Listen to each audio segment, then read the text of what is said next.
Est-ce que tout le monde est là? Oui, tout le monde est là. Il manque personne là.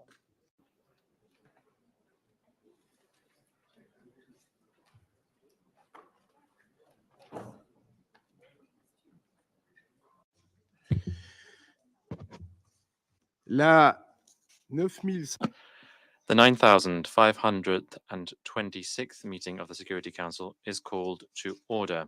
The provisional agenda for this meeting is maintenance of peace and security of Ukraine. The agenda is adopted.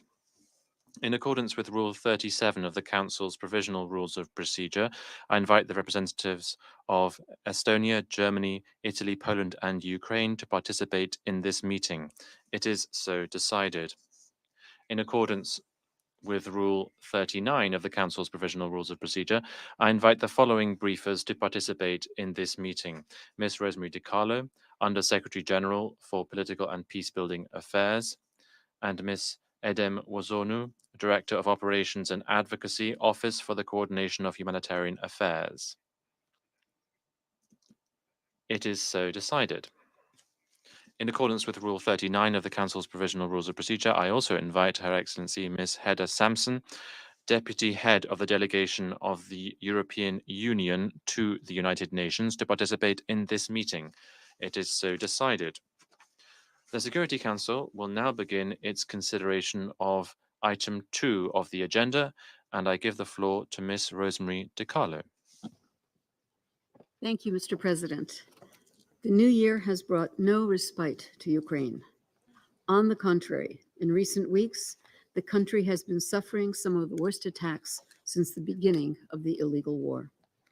Over the holiday period, Russian missiles and drones targeted numerous locations across the country, including in Kyiv, Lviv, Kharkiv, Khmelnytsky, Dnipropetrovsk, Sumy, Cherkasy, Odessa, and Zaporizhia regions of Ukraine. In Kherson, apartment buildings and a medical facility, as well as a railway station packed with more than 100 civilians awaiting evacuation, were struck. Similarly, almost daily shelling has been reported across the part of the Kharkiv region. Since the start of Russia's full-scale invasion, the Office of the High Commissioner for Human Rights has verified 29,522 civilian casualties, 10,233 people killed, including 575 children, and 19,289 injured, including 1,260 children.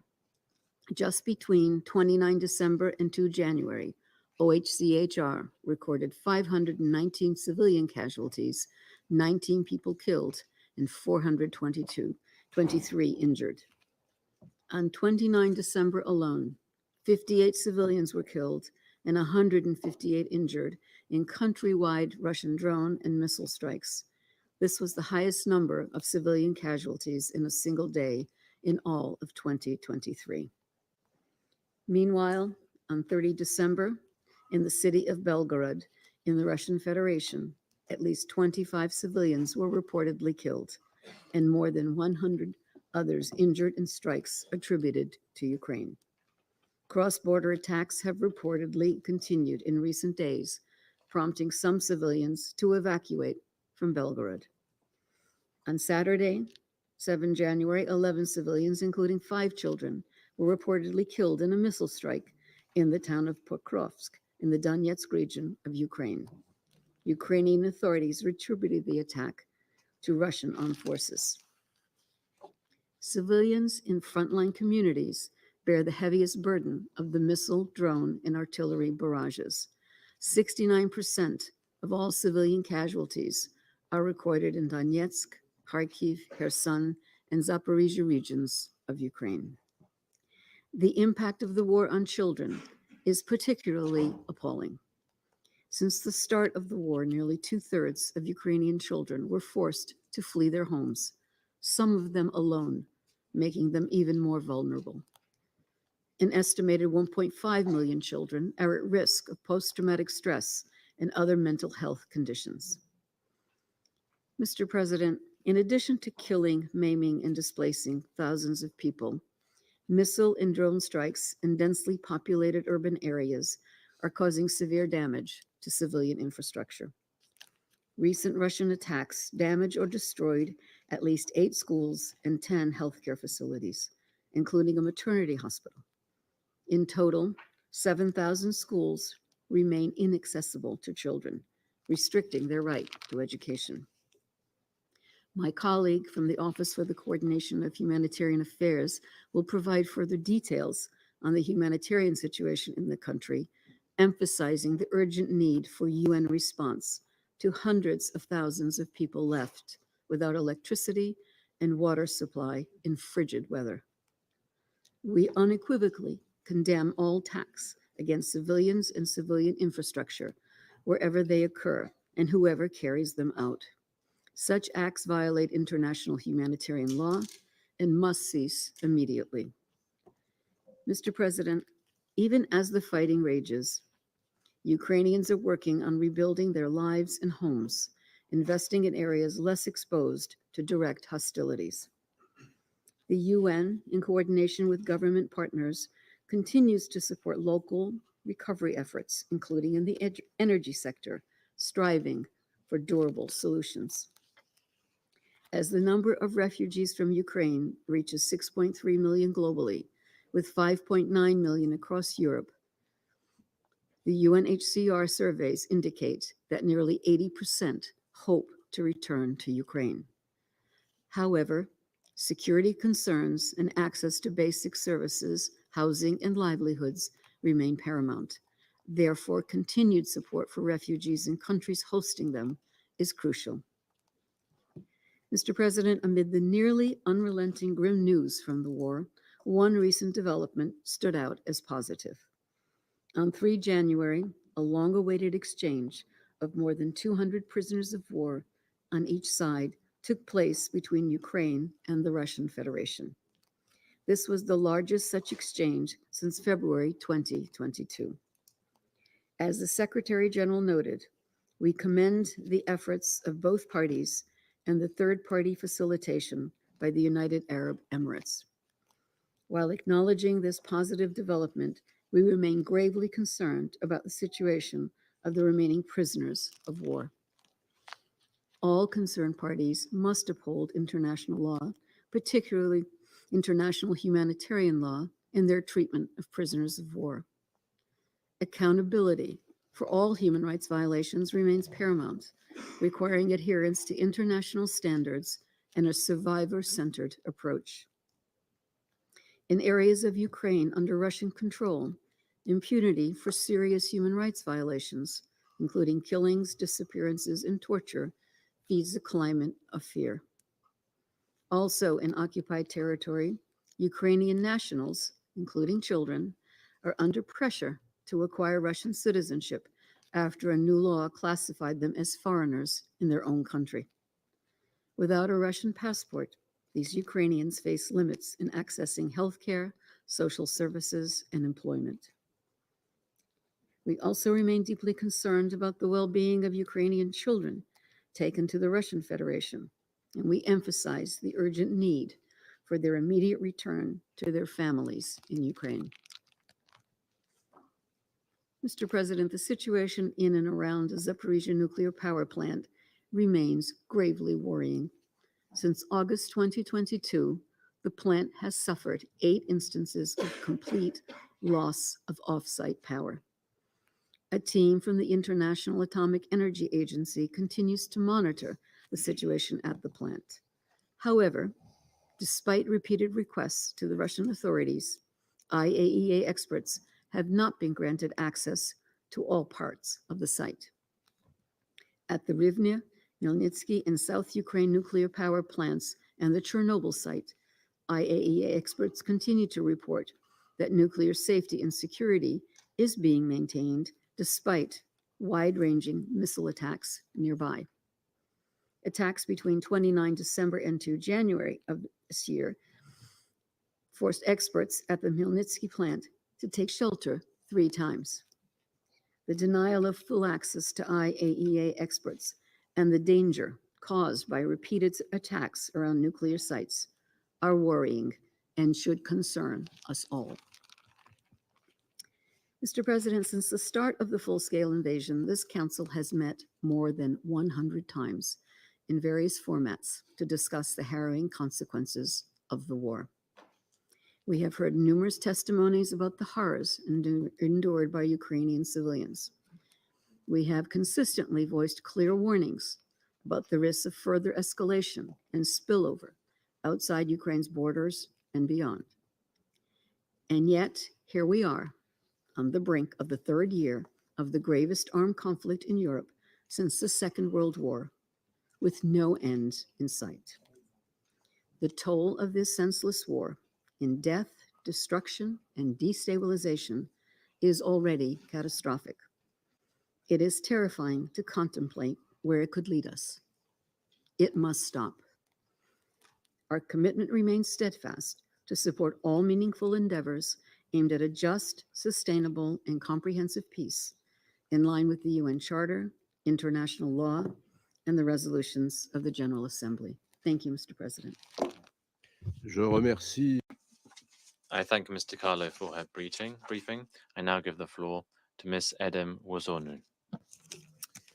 Thank you, Mr. President. Excellencies, nearly 2 years after the major escalation of war in Ukraine, there is no let-up in the death, destruction, forced displacement, and human suffering. As USG DiCarlo has highlighted, on the contrary, since 29th December, we have witnessed yet another intensification in the conflict, with aerial attacks across Ukraine causing more deaths and injuries and widespread damage and destruction to homes, schools, hospitals, energy, and other critical civilian infrastructure. Again, as highlighted by USG DiCarlo, almost no region of the country has been spared.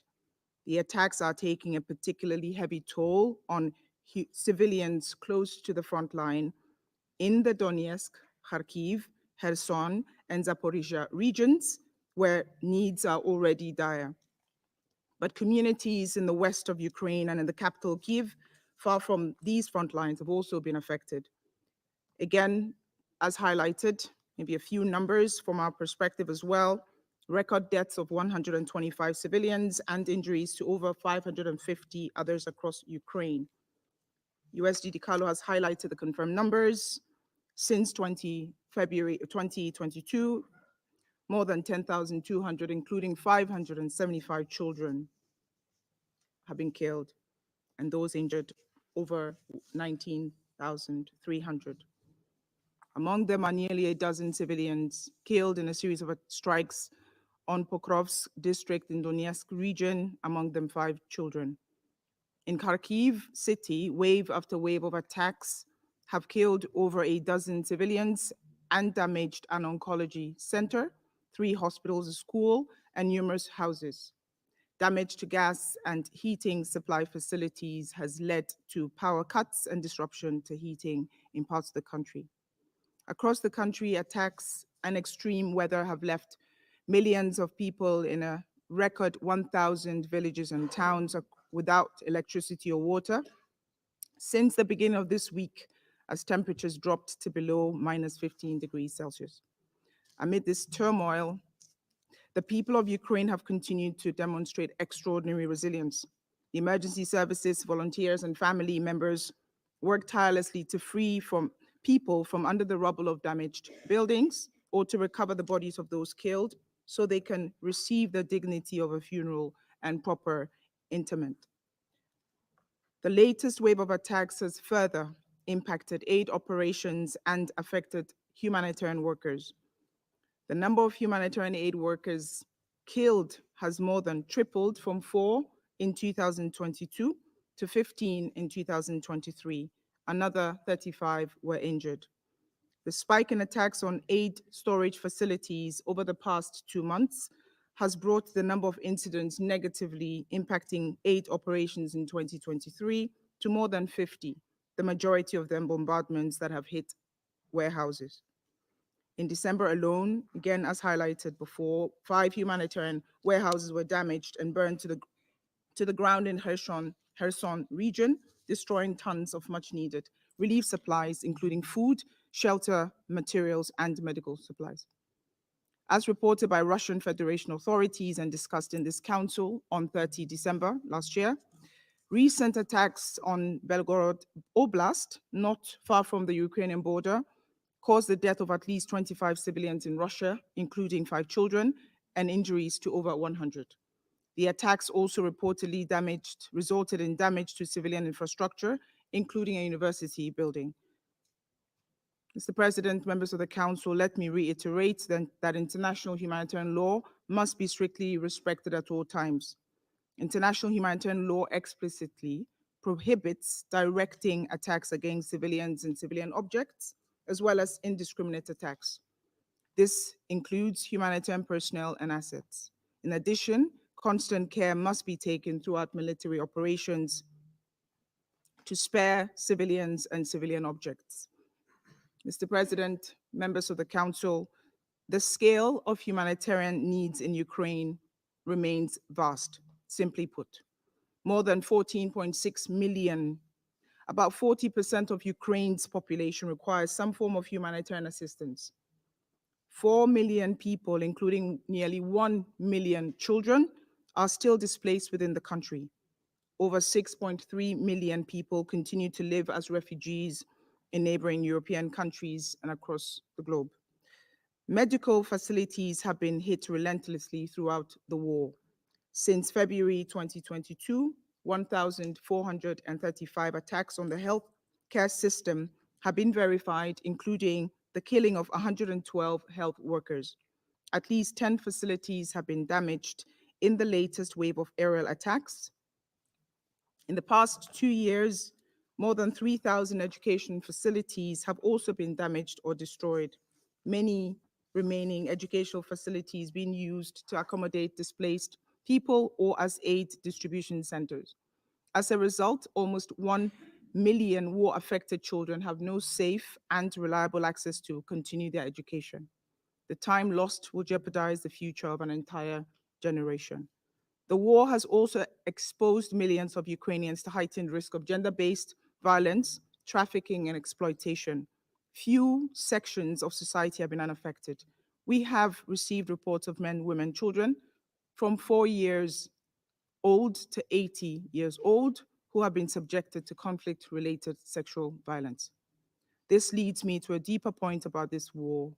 Underneath the very evident physical repercussions for Ukraine and Ukrainians, there lurks a much less visible but no less damaging impact.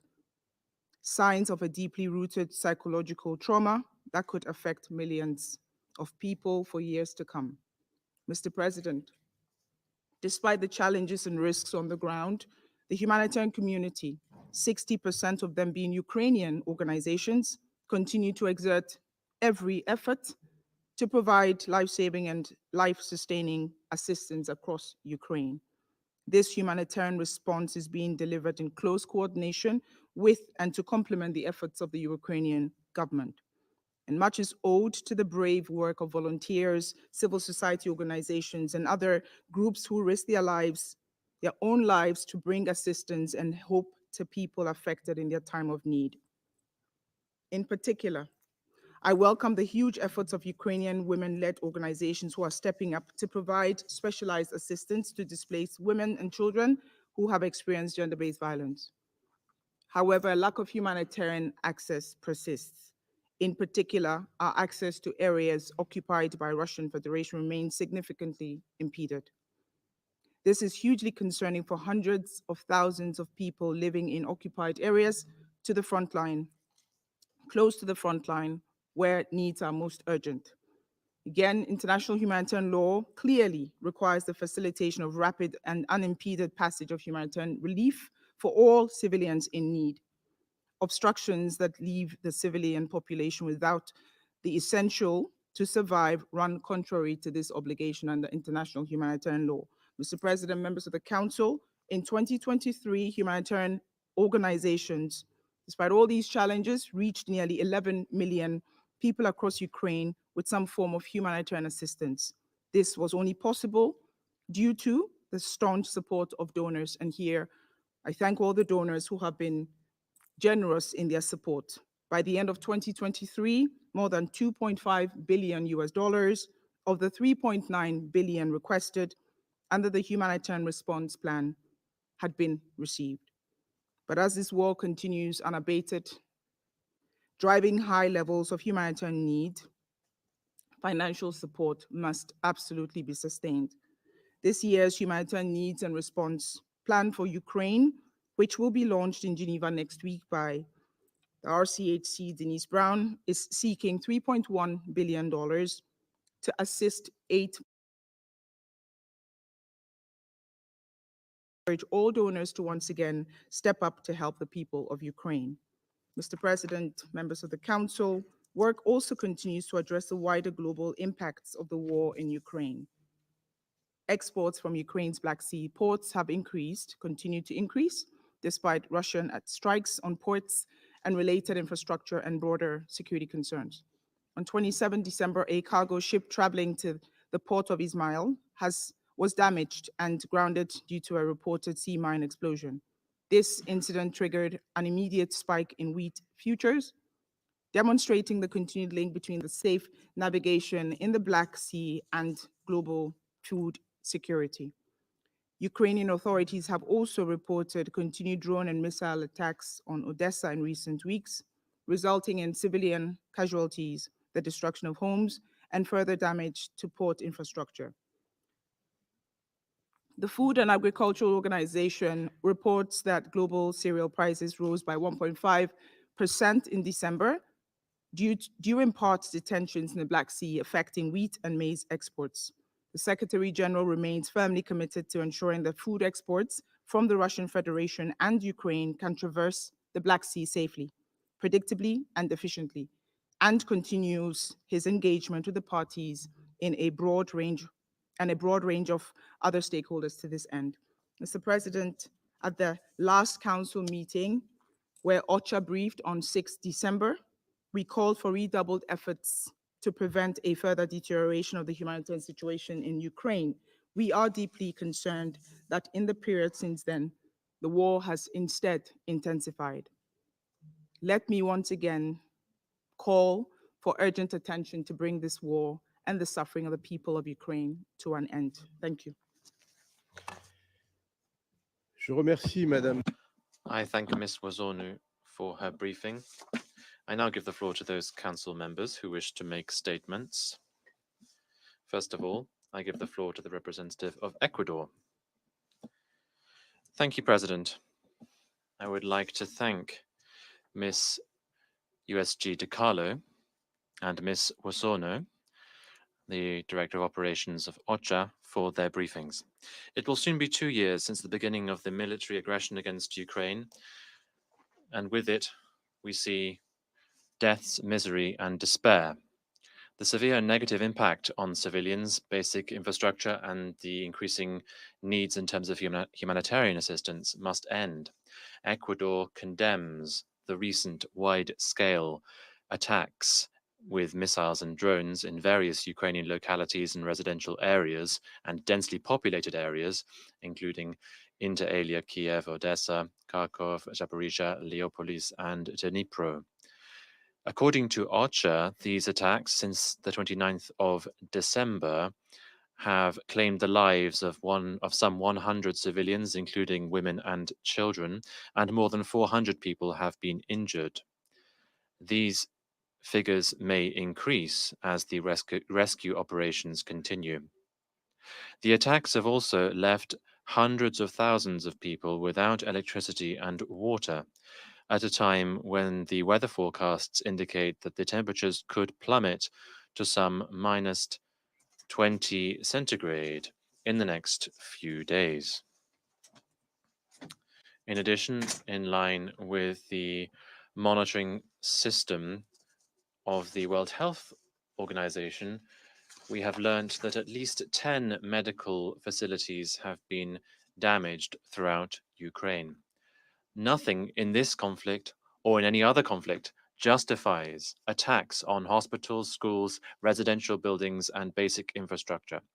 We once again stress that the parties have a responsibility to abide fully by their obligations under international humanitarian law, including the principles of distinction, proportionality, and precaution. Ladies and gentlemen, Ecuador acknowledges the recent exchange of prisoners of war between the Russian Federation and Ukraine, and we hope that these kind of positive measures will continue in the future.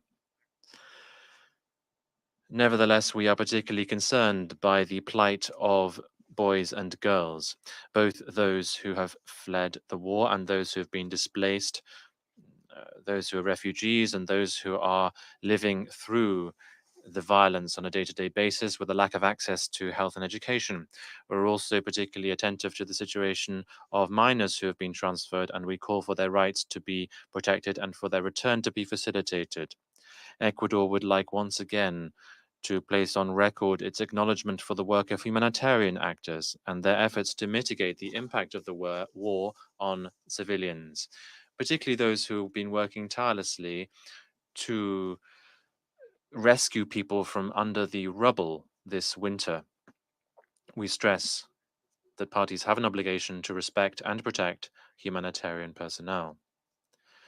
Today, we urge the Russian Federation to put an end to this military aggression, which has caused so much suffering and destruction. We need to move towards a peaceful solution that will allow for fair and lasting peace within respect for Ukraine's territorial integrity within its internationally recognized borders, fully respecting the principles of the UN Charter. Thank you very much. I thank the representative of Ecuador for his statement. I now give the floor to the representative of the United States. Thank you, Mr. President. Thank you, Undersecretary General DiCarlo and Director Warsonu, for your very important and, I might add, very sobering briefings today. Mr. President, as this is the first meeting this year on the impacts of Russia's full-scale invasion of Ukraine, we must not lose sight of the fact that the UN Charter gives this Council the primary responsibility for maintaining international peace and security. Because the Council is entrusted with this responsibility, we must call out violations of international law. Last August, the United States, along with Japan, the Republic of Korea, France, and the United Kingdom, warned that arms negotiations between Russia and the DPRK were actively advancing. We noted how the Russian defense minister stood beside Kim Jong-un at a military parade that showcased DPRK ballistic missile advancements that were prohibited by this Council. Russia and the DPRK did what they always do when confronted with the truth: deflect. The United States has shed light on this situation, and the world is taking notice. This morning, the United States, along with France, Japan, Malta, the Republic of Korea, Slovenia, Ukraine, and the United Kingdom, issued a joint statement condemning the military cooperation that has now come to fruition between the DPRK and Russia. It's abhorrent that a permanent member of the UN Security Council is flagrantly violating Council resolutions to attack another UN member state, violations that further the suffering of the Ukrainian people, support Russia's brutal war, and undermine the global non-proliferation regime. And yesterday, Secretary Blinken, along with 48 other foreign ministers and the EU High Representative, condemned the DPRK's export and Russia's procurement of DPRK ballistic missiles, as well as Russia's recent use of these missiles against Ukraine. We know why the Russian Federation seeks to call so many meetings on legitimate military assistance to Ukraine. It is desperate to deflect attention away from its and the DPRK's violations of UN Security Council resolutions, including the UN arms embargo, which prohibits all member states from procuring arms or related materiel from the DPRK and prohibits the DPRK from exporting arms or related materiel. Russian forces have now used DPRK ballistic missiles in Ukraine several times. We expect Russia will use additional missiles to destroy more of Ukraine's critical infrastructure and kill Ukrainian civilians. Mr. President, upholding the Charter and addressing the terrible situation that has now been ongoing for almost 2 years in Ukraine also requires addressing the Russian Federation's Security Council violations. We urge all member states to make clear that the Russian Federation's actions are unacceptable, even more so as a permanent member of this council. Russia will again attempt to deflect, but here are some of the UN's recent findings on the impacts of Russia's war of aggression. In November, the UN reported that the civilian death toll of Russia's full-scale invasion had reached 10,000 civilians, including more than 560 children. This number continues to grow as Russia's air attacks have intensified. The World Health Organization recorded more than 1,400 attacks on health facilities since February 2022, and not even half of the hospitals are functional in the east and south. In the territory of Ukraine occupied by Russia, the UN has documented the death of over 100 Ukrainian civilians after being taken into Russian custody, including a child.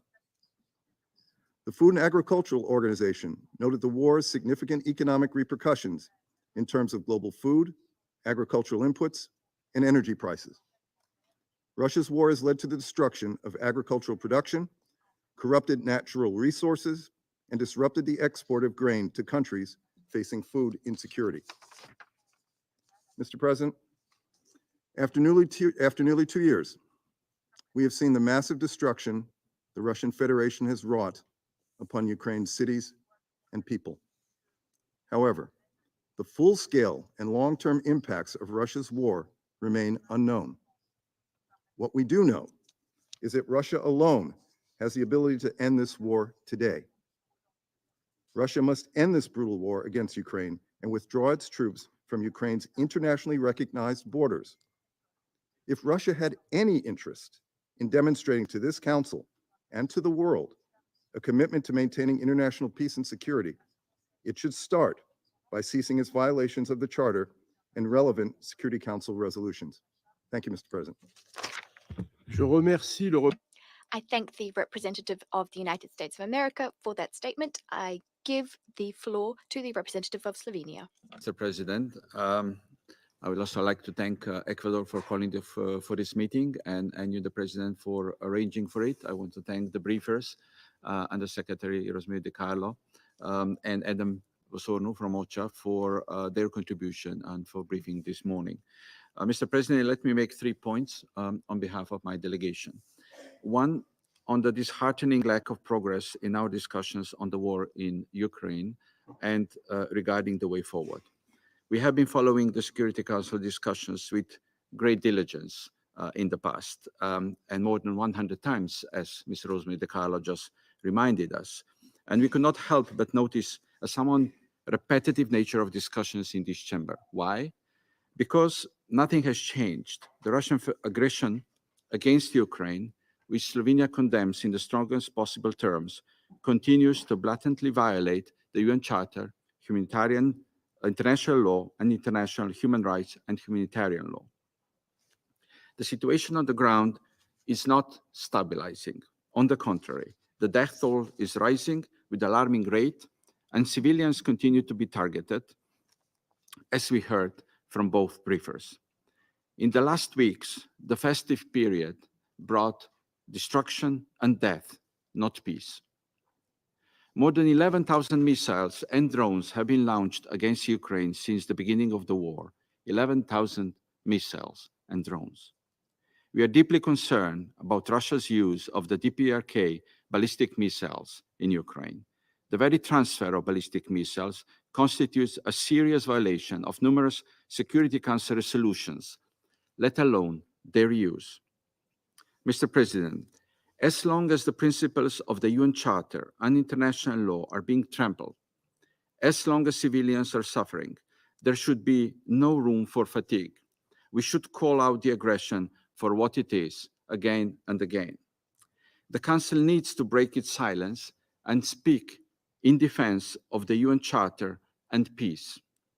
Slovenia will continue to remind the Council of its obligations, and we will continue our unwavering support for Ukraine's sovereignty and territorial integrity. There is no room for double standards when it comes to respect of international law, international humanitarian law, and human rights law. These laws apply to Ukraine the same way they apply to Gaza. Slovenia will call on these principles equally and with respect to every armed conflict. This brings me to the second point, the repeated barrage on Ukraine's civilian infrastructure. There has been a marked increase of Russia's attacks on Ukraine's critical infrastructure with the start of winter. Ukrainians have been subjected to the largest aerial missile attacks since the beginning of the war. An additionally worrying aspect is the impact of attacks on Ukrainian nuclear infrastructure. A month ago, the largest nuclear power plant in Europe underwent another complete loss of off-site power supply. This entails obvious nuclear safety and security risk factors. The issue of nuclear safety and security in Ukraine and in armed conflicts in general is of our utmost importance. 7 pillars and 5 principles on nuclear safety and security by the IAEA need to be fully observed. Mr. President, the third and last point is that we should not give up hope for peace. Slovenia welcomes the efforts of President Zelensky in the framework of Ukraine's peace formula. Slovenia actively participates in the discussions and hopes to see, rather sooner than later, the concrete proposals to return peace to Ukraine, lasting, just, and sustainable peace that would be based on the respect of international law and the UN Charter. Thank you. Je remercie le représentant. I thank the representative of Slovenia for their statement. I give the floor to the representative of China. Mr. President, I thank USGD Carlo and Ms. Wasurnu for their briefings that were just delivered. The Ukrainian crisis still ongoing, where vicious attacks and civilian casualties happen frequently. The humanitarian situation is worsening. China is deeply worried and saddened by this. We call on the parties to this conflict to remain calm and exercise restraint, strictly abide by international humanitarian law, and make every effort to protect civilians and civilian infrastructure, especially the safety and security of nuclear facilities. We also call on the international community and humanitarian agencies to scale up their relief efforts to help the people affected by this crisis to overcome their difficulties. It has been proven by history again and again that there are no winners in war and conflict. All parties need to embrace the vision of common, comprehensive, cooperative, and sustainable security, pursue the general direction of political settlement, and support and bring about de-escalation. The parties to the conflict should actively respond to the international community's calls for peace and step up their engagement to build consensus and resume peace talks at an early date. The international community, for its part, should step up diplomatic and mediation efforts to create the necessary conditions and atmosphere to achieve this goal. Also, we welcome the recent exchange of POWs between the two warring parties, completed through the UAE's mediation. On the Ukraine issue, China always stands for peace and dialogue, and has always been firm in promoting peace and facilitating talks. We'll continue to stay engaged with all parties concerned and make unremitting efforts towards a political settlement of the Ukrainian crisis. Thank you, President. Je remercie. I thank the representative of China for their statement. I give the floor to the representative of Algeria. Thank you, Mr. President. I thank Under-Secretary General Rosemary DiCarlo and Director Edem Wozornu for their briefings. Algeria is concerned about the continuing deterioration of the humanitarian situation resulting from the ongoing military activities in Russia and Ukraine, impacting heavily and tragically civilian population with its consequences that are felt both regionally and globally. The loss of civilian lives, the suffering of refugee and internally displaced persons, and the destruction of civilian infrastructure, including residential areas, hospitals, universities, energy and transport networks, both in Ukraine and in Russia, are still a source of deep concern.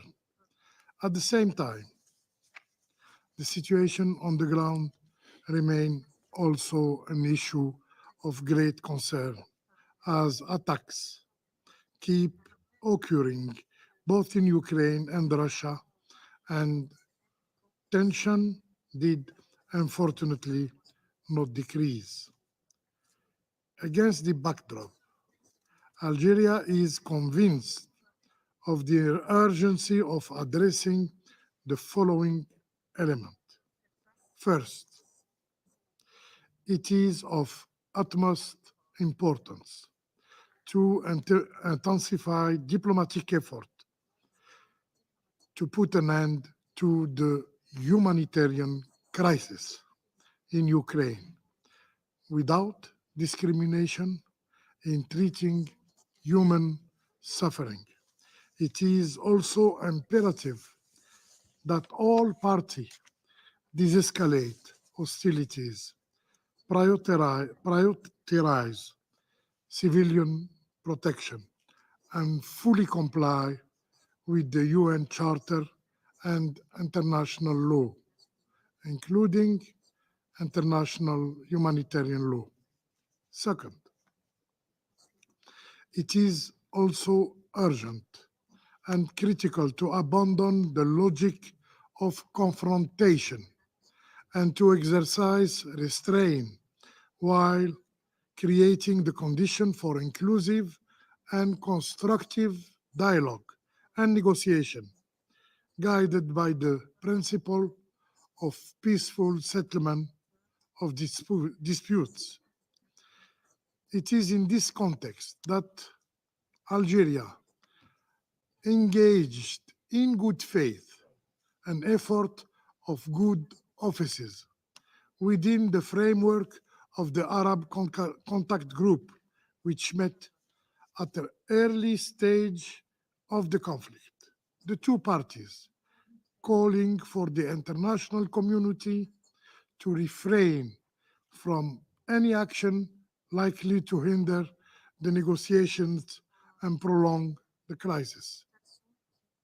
Algeria remains committed to support any peace effort aiming at creating conducive environment to a steady and peaceful solution of the dispute. Third, Algeria is deeply concerned about the exacerbation of the phenomenon of polarization, which contribute to the prolongation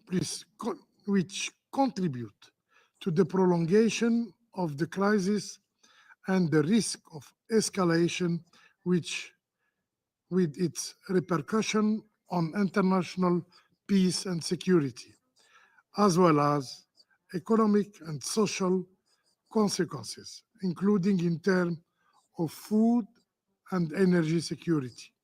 Even though the situation is challenging, Algeria still believes that peace is not out of reach. Effort toward a peaceful settlement that has been unfortunately unsuccessful so far need to make their way forward. Algeria calls for the intensification of international diplomatic efforts aiming at resolving this crisis to avoid the collapse of diplomatic norms and to achieve a just and lasting peace based on the purpose and principles of the UN Charter and the legitimate security concern of all parties. I thank you. Je I thank the representative of Algeria for their statement. I give the floor to the representative of the Republic of Korea. Thank you, Mr. President. I thank USJ Rosemary Carlo and Ms. Wazorno for their detailed briefings. I also welcome the participation of the Ukrainian, Polish, German, Estonian, Italian, and EU delegations at today's meeting. For almost 2 years, Russia's illegal invasion of Ukraine has incurred unspeakable suffering on the people of the Ukraine. My delegation is deeply concerned over the deteriorating humanitarian situation on the ground. It is indeed alarming to see the indiscriminate attacks against the civilians and the civilian infrastructure intensifying since last month.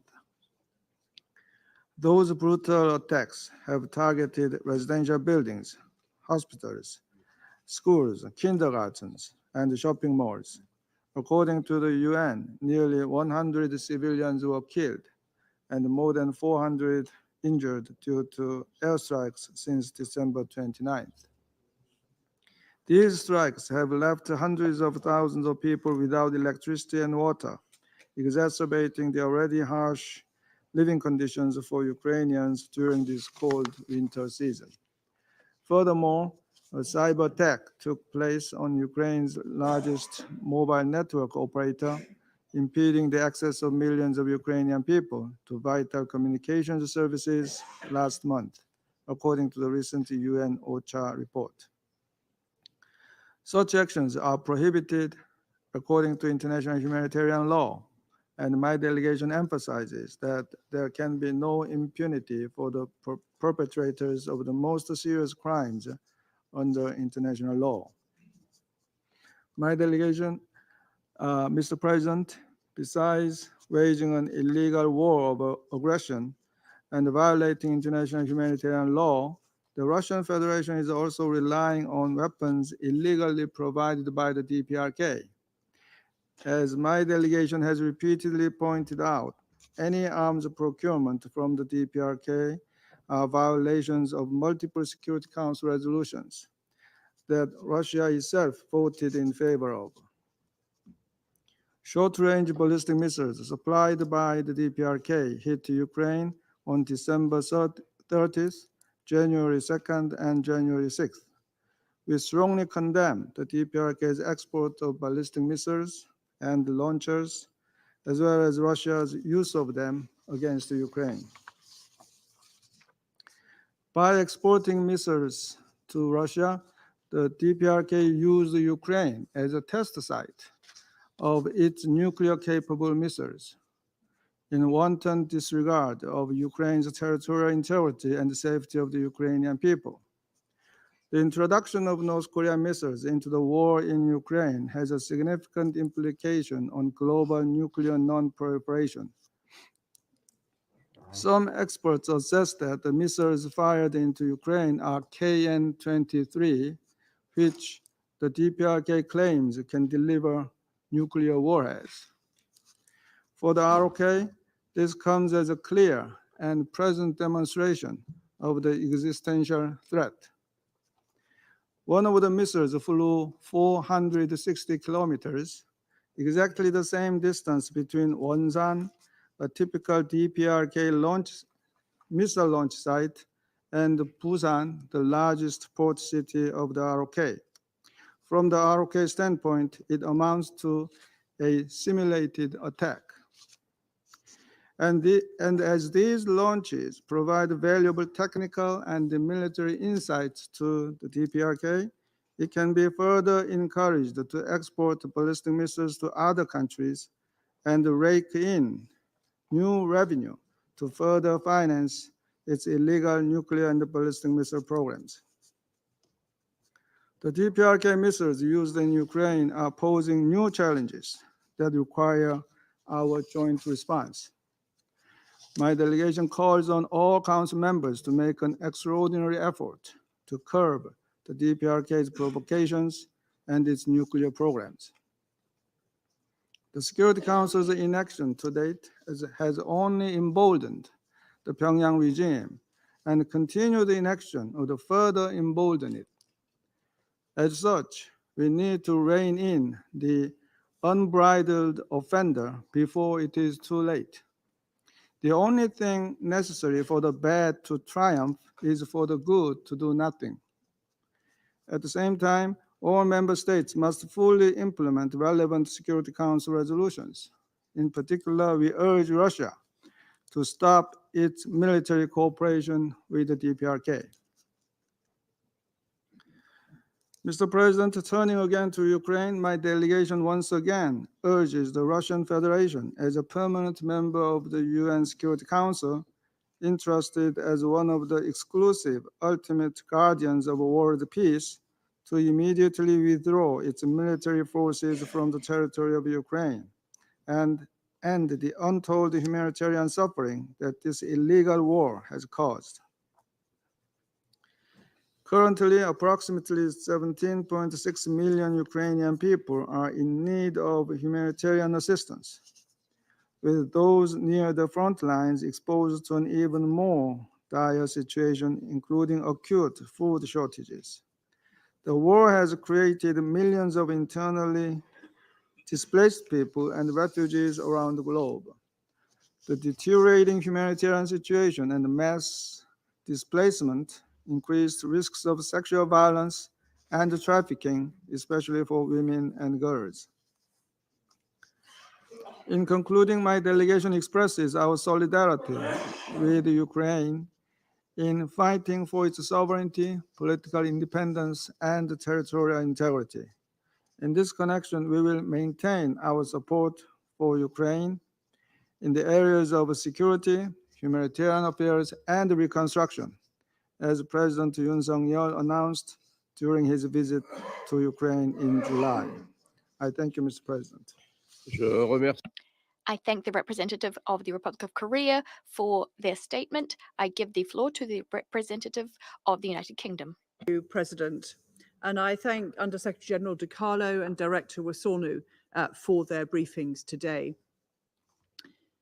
Amid New Year's celebrations elsewhere, Ukrainians entered this new year in darkness, without heating, without shelter, and with air raid sirens ringing.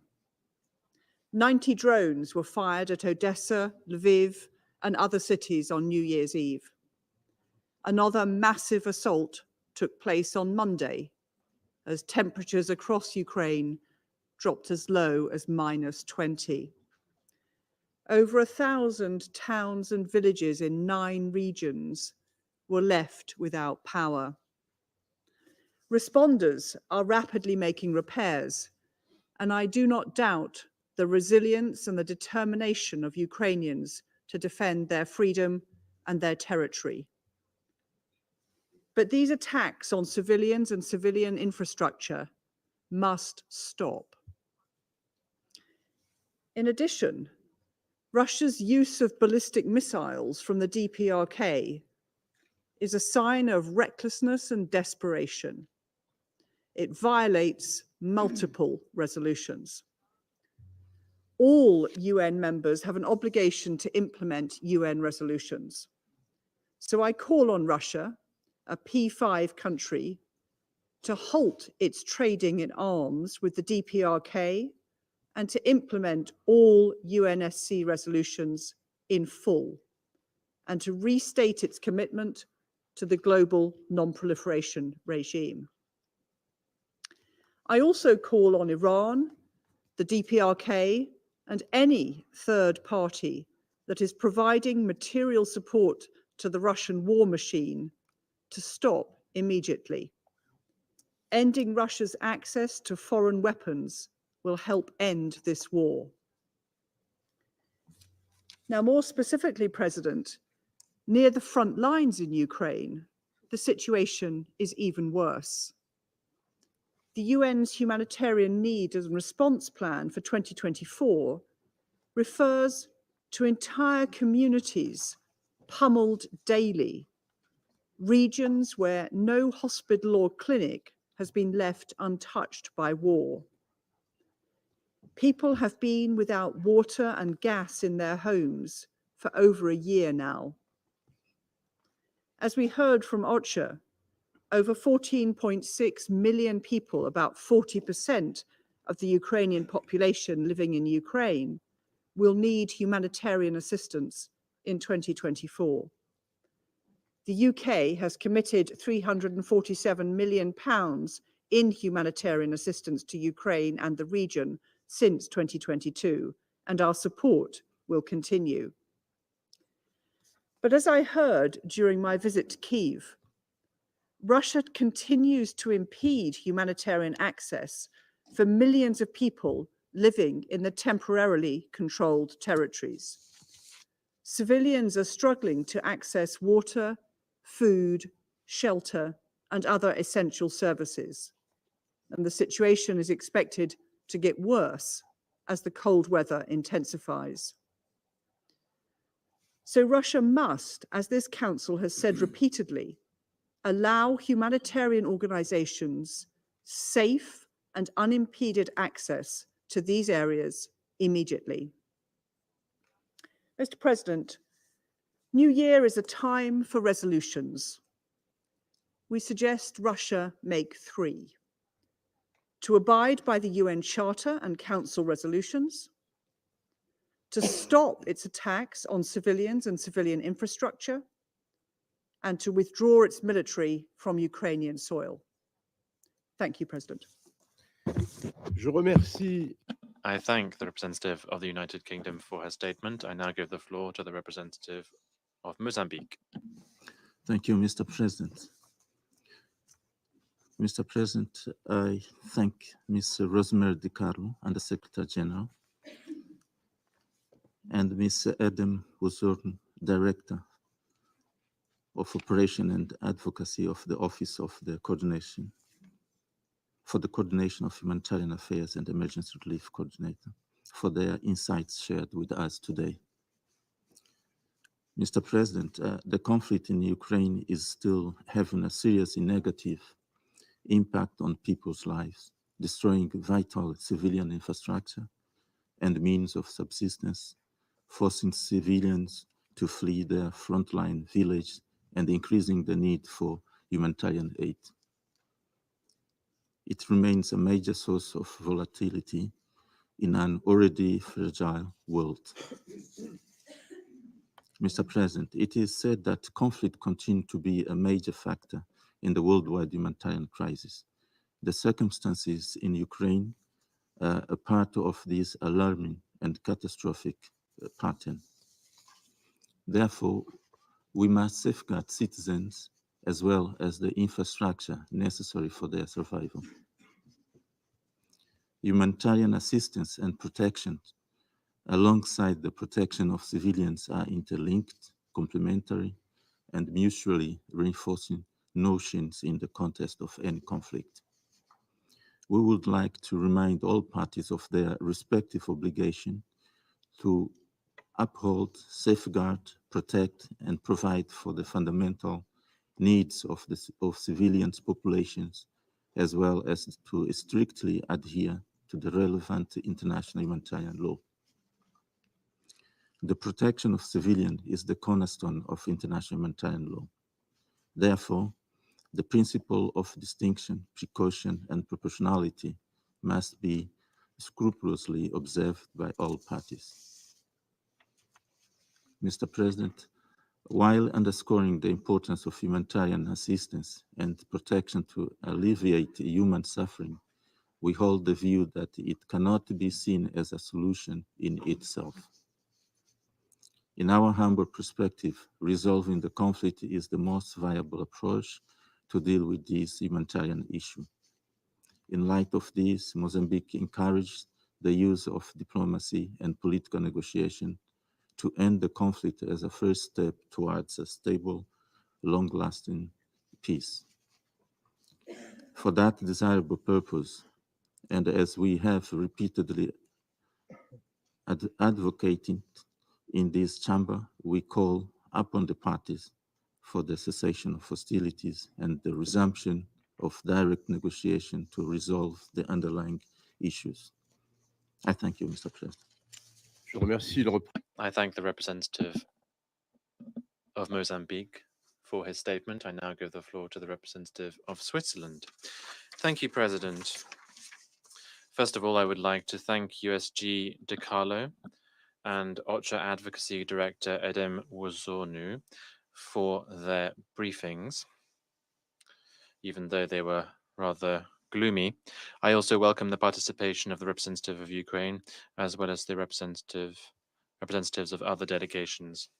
160 years ago, Henri Dunant of Geneva, marked by the horror of the battlefield of Solferino, provided the impetus for the development of modern international humanitarian law.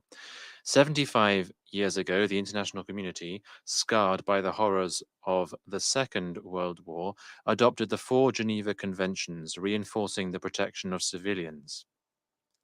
This right must always be respected by all parties to an armed conflict.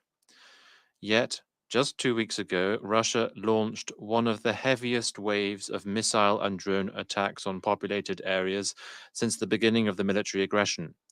These attacks have not only claimed civilian lives, but have also destroyed homes and civilian infrastructure.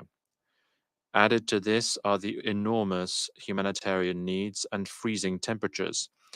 As Denise Brown, humanitarian coordinator for Ukraine, put it, for the Ukrainian people, the new year has begun in loss, pain, and anguish. One look at Ukraine and at conflicts throughout the world should be enough to convince us of the urgent need to reaffirm one of the fundamental principles of the Geneva Conventions. Civilians must neither be targeted nor subjected to indiscriminate attacks. Switzerland calls on all parties to the conflict to strictly respect international humanitarian law in all circumstances and in all places. President, the enormous humanitarian needs in Ukraine continue to grow. Solidarity from the international community is needed, and it can make a difference. For instance, support provided last winter, including the donation of generators, made residents and internally displaced persons less vulnerable to the cold. Investments in repairs and maintenance have strengthened infrastructure in the face of attacks. Switzerland has contributed and continues to contribute to the resilience of Ukraine's energy infrastructure and population with its winter aid program, worth almost $100 million. On the 15th of January, the joint launch of the humanitarian and regional response plans in 2024 will take place in Geneva. It is essential that these 2 plans receive adequate financial resources. Responding to humanitarian needs is necessary, but it is not a long-term solution. What is really needed is for Russia to finally begin de-escalation. We call on it to cease all combat operations and to withdraw its troops from Ukrainian territory without delay. The recent exchange of prisoners is a positive, albeit insufficient, step. Like the Secretary General, we hope that further de-escalation initiatives will follow. Another constructive step was taken last May with the 5 principles for protecting the Zaporizhzhia nuclear power plant and avoiding a nuclear accident. In view of the Russian strikes in the vicinity of the nuclear plant, we need to remind ourselves of these principles. Above all, it is essential that the International Atomic Energy Agency has access to the entire site. De-escalation is all the more urgent as the global consequences of this war persist. Russia's decision to withdraw from the Black Sea Initiative jeopardizes food security far beyond Ukraine. President, after almost 2 years of war, peace is urgently needed, As such, we look forward to hosting a discussion as part of the Ukrainian Peace Formula in Davos on the 14th of January. By organizing this meeting, Switzerland is helping to support discussions aimed at achieving a just and lasting peace in Ukraine. Thank you. I thank the representative of Switzerland for her statement. I now give the floor to the representative of Japan. Thank you, Mr. President. I also thank Ms. DiCarlo and Ms. Wilson for their briefings and insights. Japan is gravely concerned over the intensified strikes and hostilities by Russia against Ukraine since the end of December. Many civilians have lost their lives or been injured. These attacks by Russia are leaving hundreds of thousands of people without electricity and water during the severe winter. According to the WHO, at least 10 healthcare facilities have been damaged since the end of December. Mr. President, winter is worsening the already dire humanitarian situation in Ukraine. It is truly deploring that Russia is weaponizing winter again. Russia's deliberate attacks on hospitals, schools, power plants, and other critical infrastructure threaten the lives and future of the Ukrainian people. Japan condemns Russia's attacks against civilian infrastructure and cities across Ukraine in the strongest terms. We are also deeply concerned with the safety of nuclear facilities in Ukraine under the current threat. There must be no impunity for war crimes and other atrocities. Justice must be done, and those who are responsible for the undeniable atrocities must be held accountable. Our thoughts are with the people of Ukraine who are enduring this heinous war of aggression. Japan has been and will continue to stand in solidarity with the people of Ukraine for as long as it takes. Ms. Kamikawa, Minister for Foreign Affairs of Japan, visited Ukraine last weekend and highlighted the importance of ensuring human dignity of the people of Ukraine. During her visit, Japan announced new contributions, handing over 5 mobile gas turbine generators and providing assistance in transporting 7 auto transformers. These contributions are expected to benefit an additional 5 million Ukrainian people. All innocent civilians, including women and children, must be protected. We will continue to provide our assistance. International humanitarian law provides protection for civilians. We should never forget there is an unalterable reason why all parties to the conflict must uphold international law. We will keep our call loud and clear until we see that the rules of war are respected. Mr. President, as the war persists, it is heart-wrenching to hear stories of many people, including women and children inside and outside of Ukraine, waiting to reunite with their families. Without this tragic and unprovoked war, it should have been a festive season that families could enjoy together. At the same time, Japan is deeply distressed that many children in Ukraine have been unlawfully transferred from their homes and family separation has been prolonged. We strongly condemn this heinous act by Russia. We urge Russia to immediately repatriate these children back to Ukraine. Mr. President, we once again reiterate one simple and clear fact. Russia's aggression against Ukraine is a flagrant violation of the UN Charter and cannot be justified for any reason. And it goes without saying, no support should be given to a state that is violating the Charter. It is unacceptable if support is rendered in violation of existing Security Council resolutions. In this regard, we condemn in the strongest possible terms North Korea's export and Russia's procurement of ballistic missiles from North Korea, as well as Russia's use of North Korean ballistic missiles against Ukraine. In addition, we are deeply concerned about the potential for any proliferation of nuclear or ballistic missile-related technologies to North Korea. From North Korea. Any arms transfers including that of conventional weapons and of related material and technology between North Korea and Russia, flagrantly violates multiple Security Council resolutions that Russia itself supported and could actually destabilize the region. We call on both North Korea and Russia to abide by their obligations under all relevant Security Council resolutions and immediately cease all activities that violate them. It is a totally outrageous situation that the international community is demanding the observance of Security Council resolutions by a permanent member of the Security Council. Mr. President, no matter how much Russia tries to justify its actions, it is so obvious that the civilians will not be suffering if it had not been for the war of aggression in the first place. Therefore, once again, we strongly urge Russia to withdraw immediately and unconditionally from the internationally recognized borders of Ukraine. I thank you. Je remercie. I thank the representative of Japan for his statement. I now give the floor to the representative of the Russian Federation. Господин председатель. Mr. President, for the record, we'd like to state our principled rejection of the approach adopted by the French presidency despite our objections, including inviting to this meeting delegations under Rule 37 and Rule 39. Their number, including Ukraine, is 6: EU, Italy, Poland, Estonia, Germany, and Ukraine. Also, Denmark, Greece, and Romania will be providing written comments. This is far too many delegations for a briefing, in contrast to an open debate. Aside from this, all of the aforementioned states, with the exception of Ukraine, are members of the EU. In addition, we have the EU delegation here as well. As we've stated on numerous occasions, there is no added value from these additional statements in the Security Council.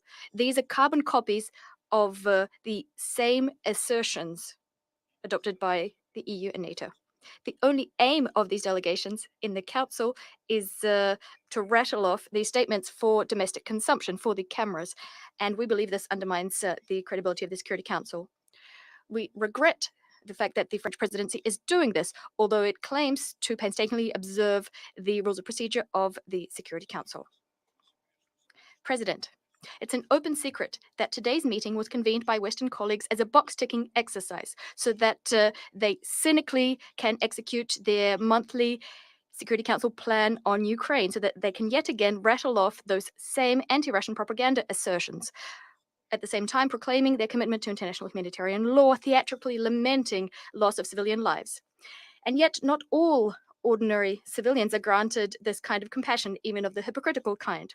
The West impassively distinguishes between important civilians whose lives being lost can be used to sling mud at geopolitical opponents, distinguishing between them and so-called unimportant civilians whose lives are deemed collateral damage. At times, they're practically called just victims.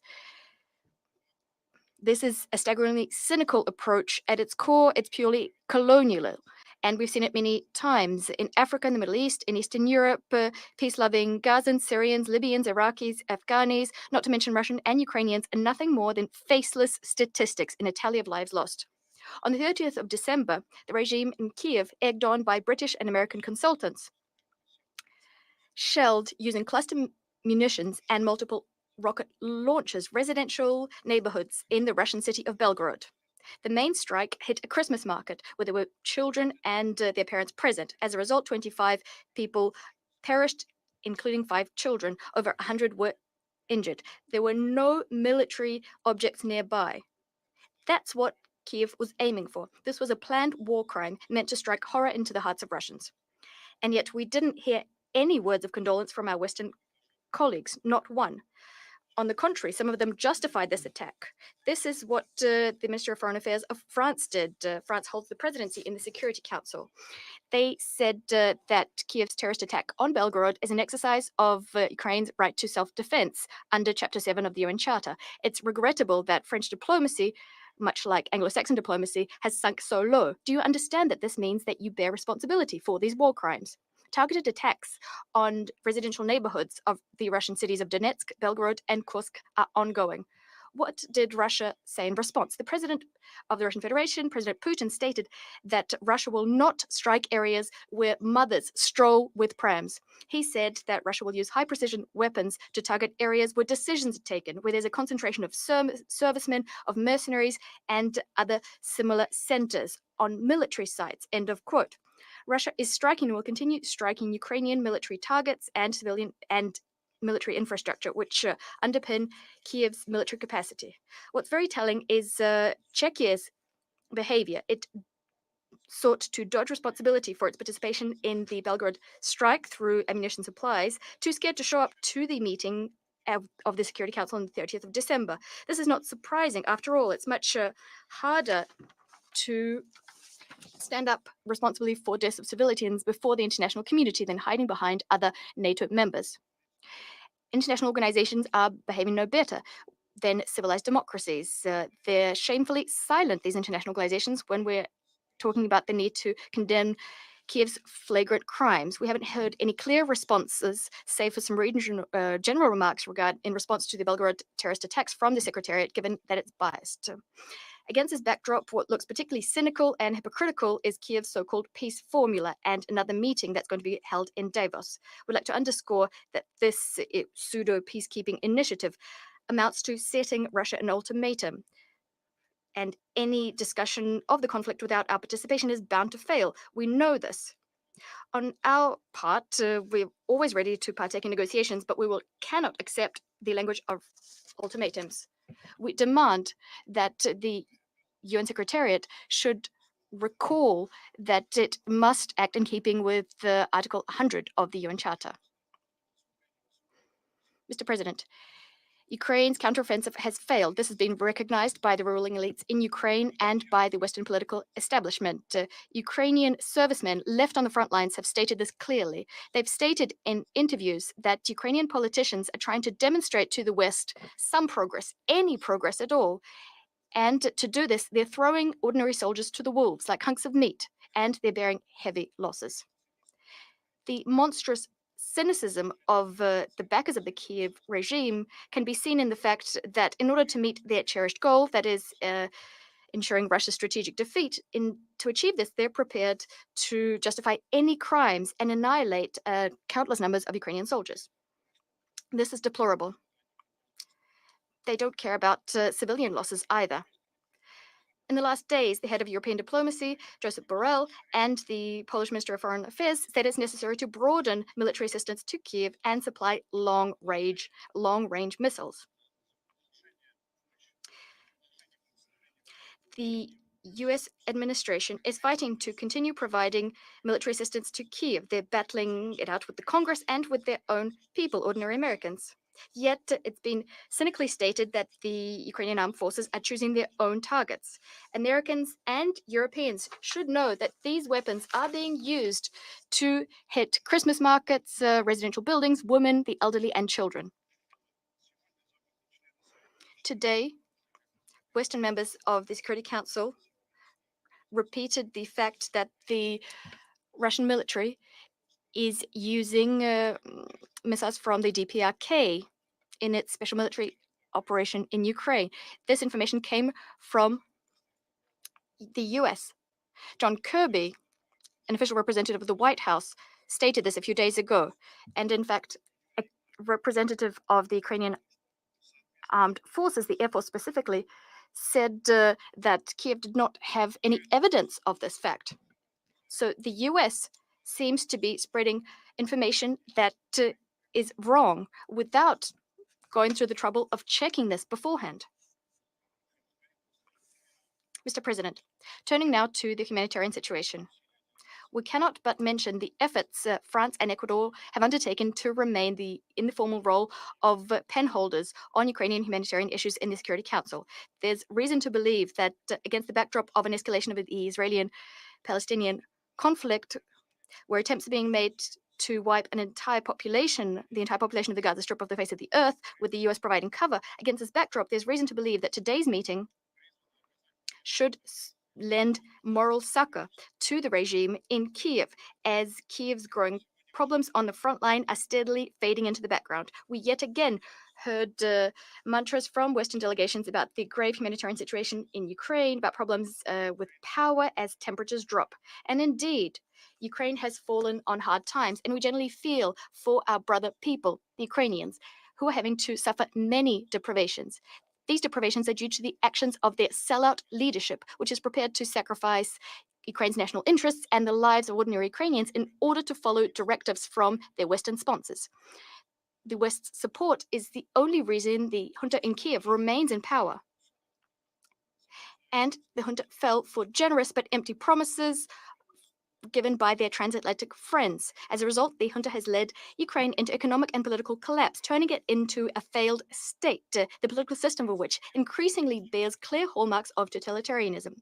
The Ukrainian military, since the conflict in Donbass began in 2014, has launched attacks targeting specifically critical civilian infrastructure, specifically those providing water and heating. Moreover, medical and educational facilities are being destroyed.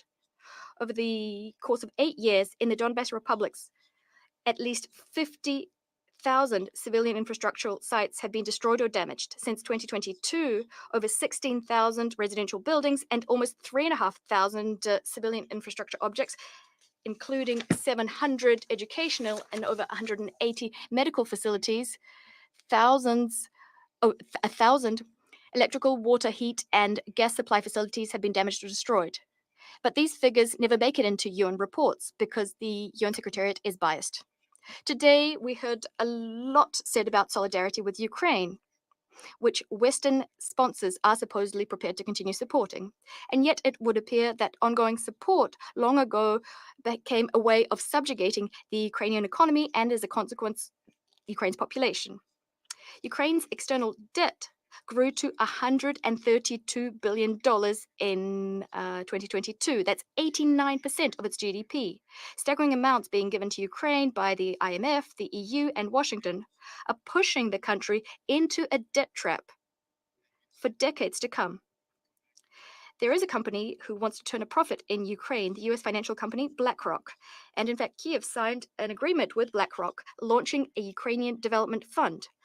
Under the guise of attracting private investment to the Ukrainian economy, what we're seeing is a transfer of state sovereignty to external corporate control by the world's largest investment fund. And it's worth noting that over the last decade, the number of arable land, the amount of arable land that was transferred to American agribusiness companies exceeded 4 million hectares.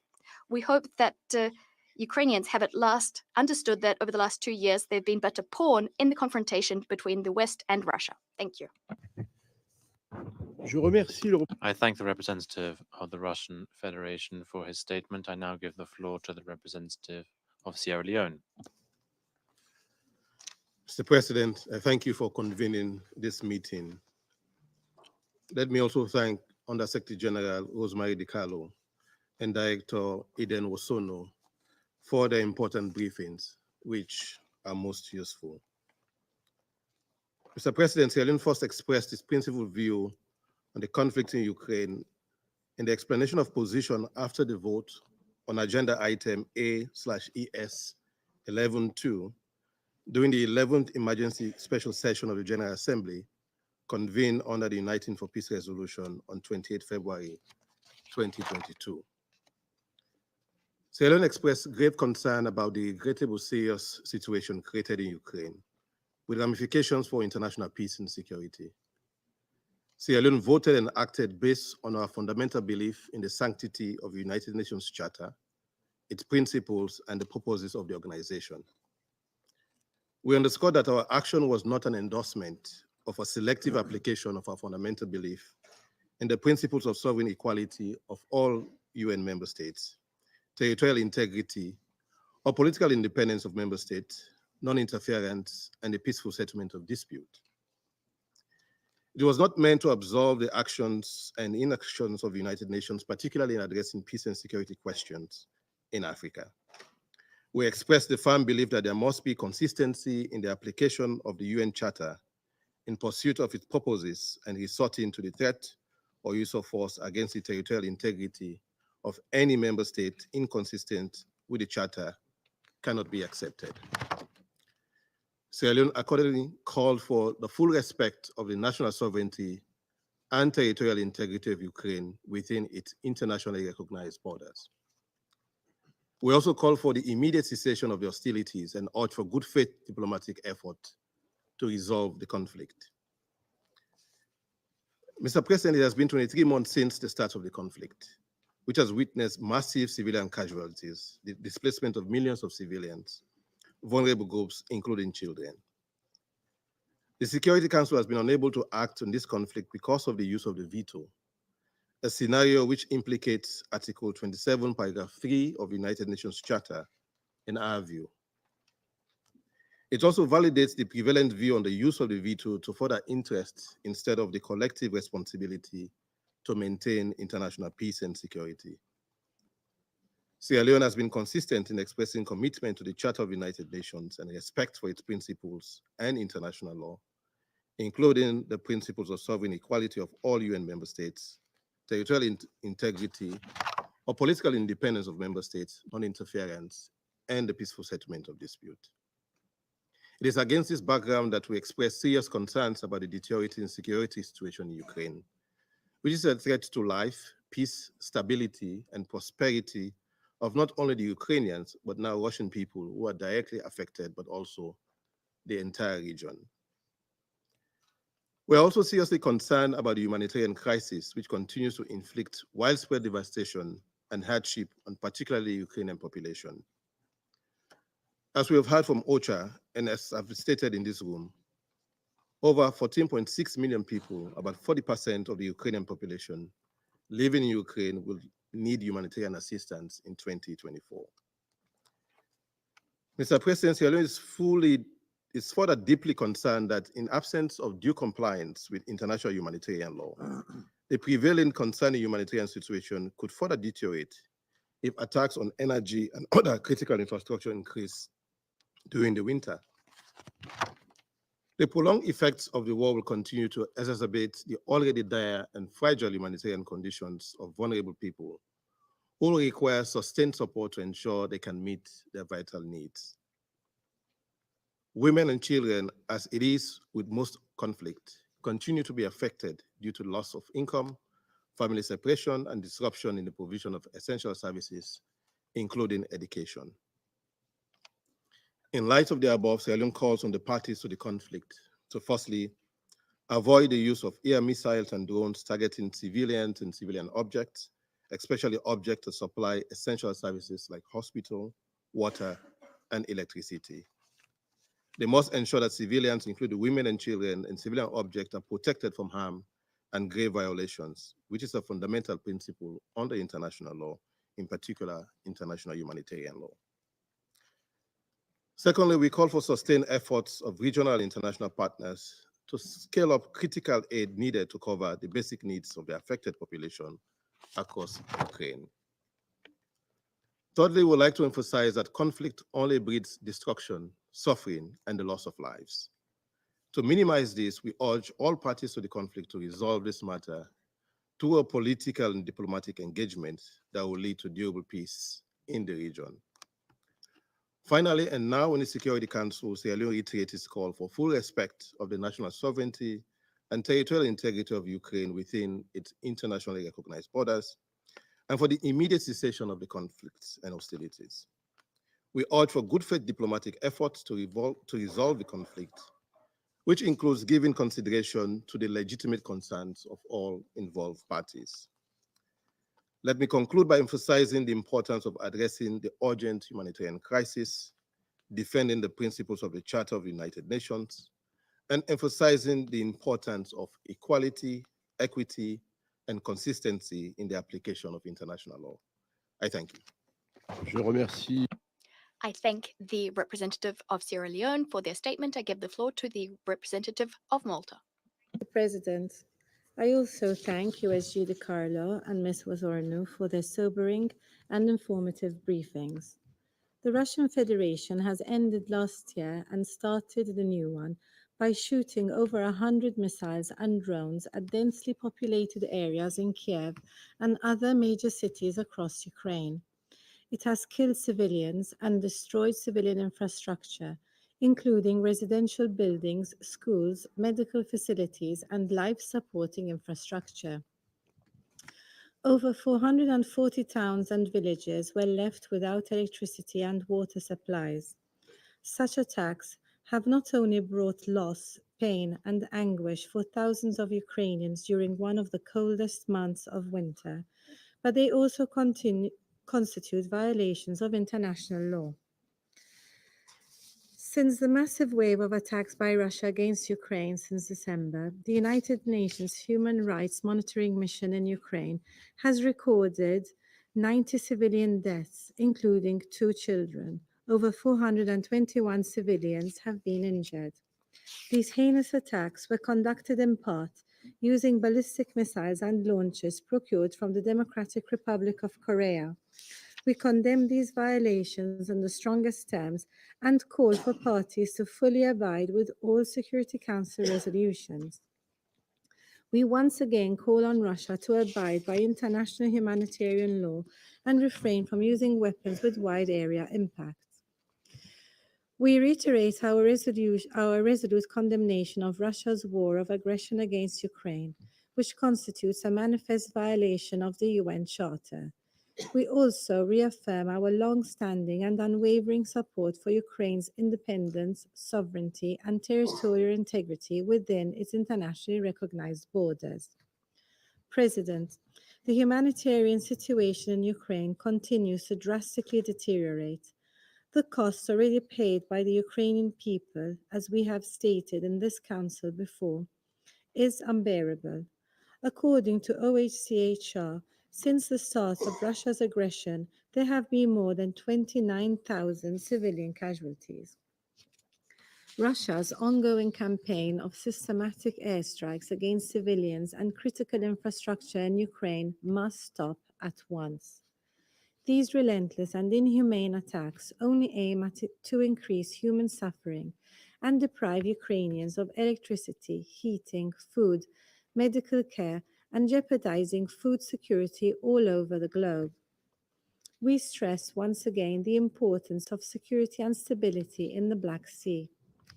Moreover, Russia has hindered humanitarian access to territories under their temporary control. Healthcare and other critical services for survivors of gender-based violence, sexual exploitation, and abuse remain out of reach for many. This has prevented the delivery of much-needed humanitarian assistance to families and children in these areas. The constant shelling and destruction are not only exposing millions of Ukrainians to the risk of death or injury, but also to other serious protection risks, including psychological distress and loss or damage of documentation, particularly affecting the most vulnerable and people from marginalized groups. Russia and its leadership must be held fully accountable for waging a war of aggression and for other most serious crimes under international law, as well as for the massive damage caused by its war. On this occasion, we also salute the brave Russian women who, since November, facing intimidation and harassment, have energized a grassroots movements in various cities, demanding that mobilized soldiers return home. In closing, President, today's meeting illustrates once again the far-reaching consequences of this war. It was another stark reminder of its devastating repercussions on not just the region, but the rest of the world. Most importantly, it must unconditionally and completely withdraw all its forces and military equipment from the entire territory of Ukraine within its internationally recognized borders. Thank you. I thank the representative of Malta for that statement. I give the floor to the representative of Guyana. Thank you, Mr. President. I thank Under Secretary General Rosemary DiCarlo and Ms. Edem Warsono, OCHA Director for Operations and Advocacy, for the briefs provided, and recognize the presence of the representatives of Ukraine, Estonia, Germany, Italy, Poland, and the European Union. Mr. President, Guyana joins the international community in reaffirming the purposes and principles of the United Nations Charter and in calling for full respect for Ukraine's sovereignty and territorial integrity.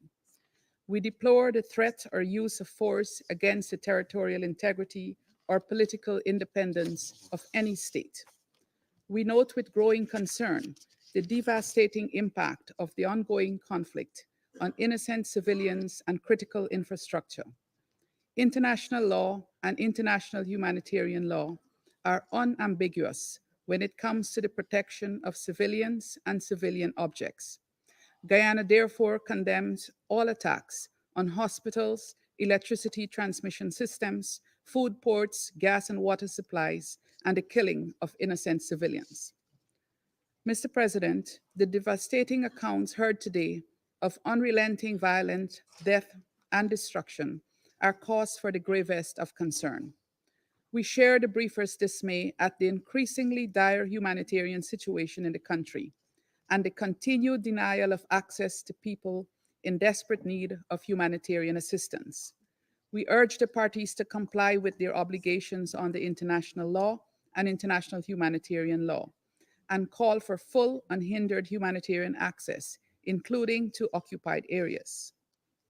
This war has so far wrought untold suffering, particularly on the Ukrainian people.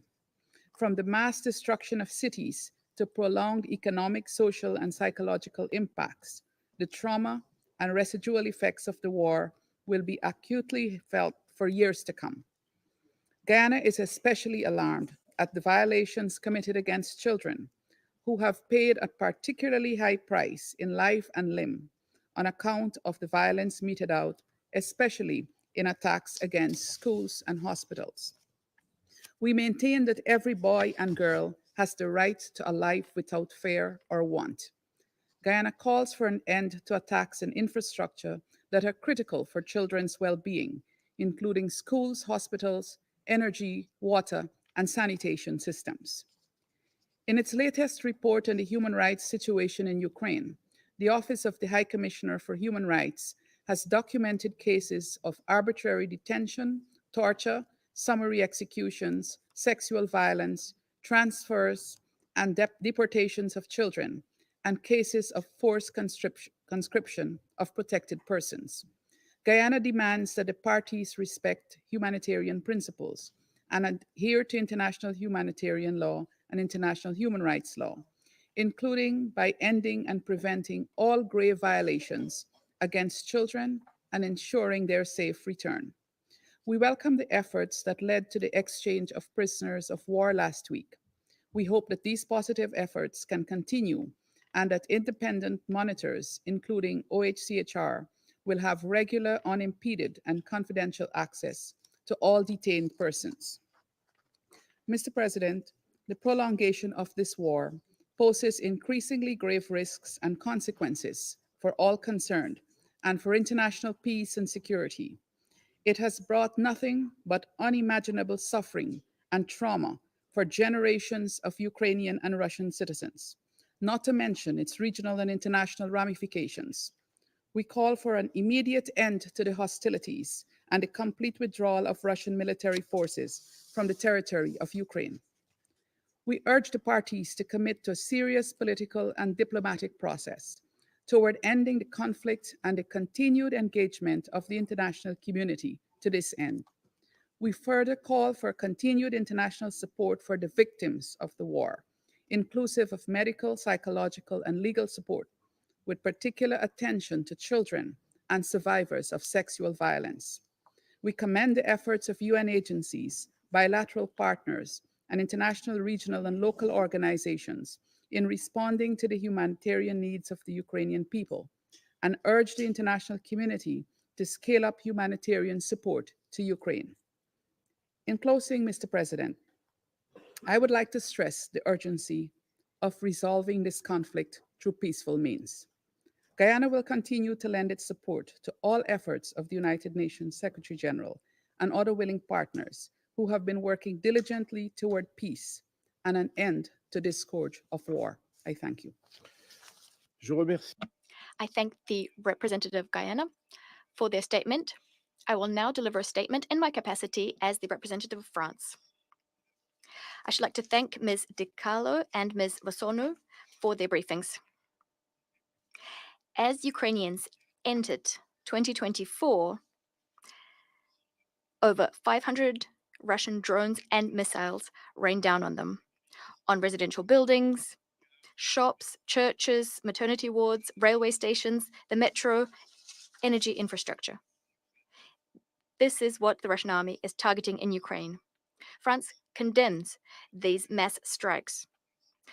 By deliberately targeting civilian infrastructure, Russia continues to try and convince us that it is seeking military objectives. It is violating international humanitarian law. It's refusing access to areas under its control for humanitarian actors. It's trying to sap the morale of a nation whose identity it repudiates. It's trying to subjugate by force a country, the sovereignty and territorial integrity of which it has been denying for 10 years now. It's using weapons it's bought from Iran and DPRK in violation of decisions taken by this council. Russia is forging on regardless. The only justification for its actions it has is to restore the imperial past it dreams about so much. As the war enters its third year, let's recall something that we all know. If Russia were to end the aggression, the war would end without any damage done to its own security. Should Ukraine stop defending itself, it would lose its freedom.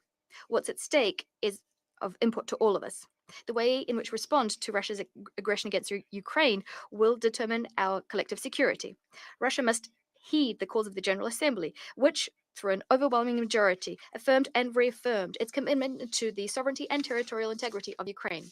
France will continue to support the Ukrainian people, unswervingly so, across all areas, allowing it to exercise its right to legitimate self-defense in keeping with the UN Charter. It will also continue supporting the Ukrainian jurisdiction and the ICC, Ukraine's efforts there to combat impunity for crimes committed by Russia. We will maintain our economic and humanitarian support to Ukraine and Ukrainians. We'll continue working to mitigate the consequences of Russia's aggression for people the world over, specifically as regards food security. Last but not least, Russia would like to support Ukraine's vision of a just and lasting peace in keeping with the fundamental principles of the Charter. I will now resume my function as President of the Council. I will now give the floor to the representative of Ukraine.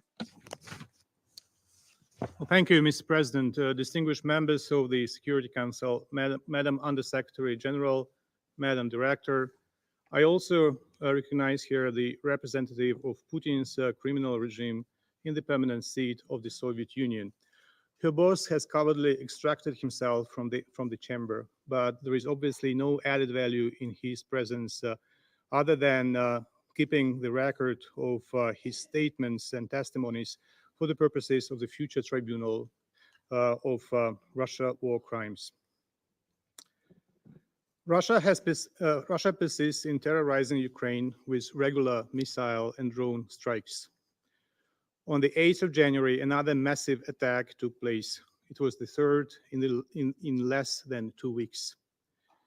According to the information from the Defense Forces of Ukraine, the Russian Federation launched at least 59 units of weapons, including 8 Shahed, 7 S-3 and S-4 ballistic missiles, 4 Kinzhal air ballistic missiles fired by the MiG-31K fighters from Ryazan and Tambov, 24 KH-101, KH-555, KH-55 cruise missiles fired by 11 Tu-95 MS bombers from Engels, 8 KH-22, KH-32 cruise missiles shelled by 2 22 M3, 6 Iskander M ballistic missiles from the occupied Crimea, 2 KH-31P guided anti-radar missiles shelled by tactical aviation from the Belgorod region. On that morning, Russia attacked critical infrastructure and civilian and industrial facilities across various regions of Ukraine. In particular, ballistic missiles targeted the Kharkiv, Dnipropetrovsk, Zaporizhia, and Khmelnytsk regions. At least 4 people were killed and 45 were wounded as a result of these strikes. Those wounded following the Russian strikes received the necessary treatment despite the Russian forces continuing to deliberately target medical facilities. According to the Health Ministry of Ukraine, 1,501 medical facilities have been damaged and 195 completely destroyed since February 2022. Currently, 474 of these facilities have already been fully restored, while efforts to rebuild other 383 are underway. Mr. President, telling the Council about these waves of Russian missile terror, I do not mean to imply that there are calm and safe periods for Ukrainian civilians in between. Attacks occur daily, and even though they may be smaller in scope, they significantly increase the number of casualties and the amount of destruction. The delegation of Ukraine has already informed the Council in its letter circulated on the 6th of January of a horrendous crime committed by the Russian armed forces in the city of Pokrovsk, Donetsk region, and its outskirts. The strike of S-300 missiles targeted private residential buildings and resulted in the deaths of 11 local residents, including 5 children. It is a matter of alarm that, among other things, Russia maintains its capacity to harm Ukrainians from a safe distance beyond the reach of our defensive means due to the ongoing supply of weapons and munitions from rogue states. For over a year, we have consistently drawn the Council's attention to the transfer of Iranian drones to Russia in violation of the Security Council decisions. We also condemn in the strongest possible terms the DPRK export and Russia's procurement of DPRK ballistic missiles, as well as Russia's use of these missiles against Ukraine. As a country that has joined the joint statement on DPRK, Russia ballistic missile transfers, already referred to today by a number of delegations, Ukraine reiterates that these transfers are in contravention of multiple UN Security Council resolutions. According to the reports from Kharkiv prosecutor's office released on the 6th of January, one ballistic missile from the barrage that hit the city of Kharkiv on the 2nd of January was visually and technically distinct from Russian models. During the presentation of the remnants to the media, the prosecutor's office spokesperson noted deviations from standard Iskander missiles. Specifically, the missile had a slightly larger diameter than the Russian Iskander missile, and its nozzle, internal electrical windings, and rear parts are also deferred. As the spokesperson said, this missile is similar to one of the North Korean missiles.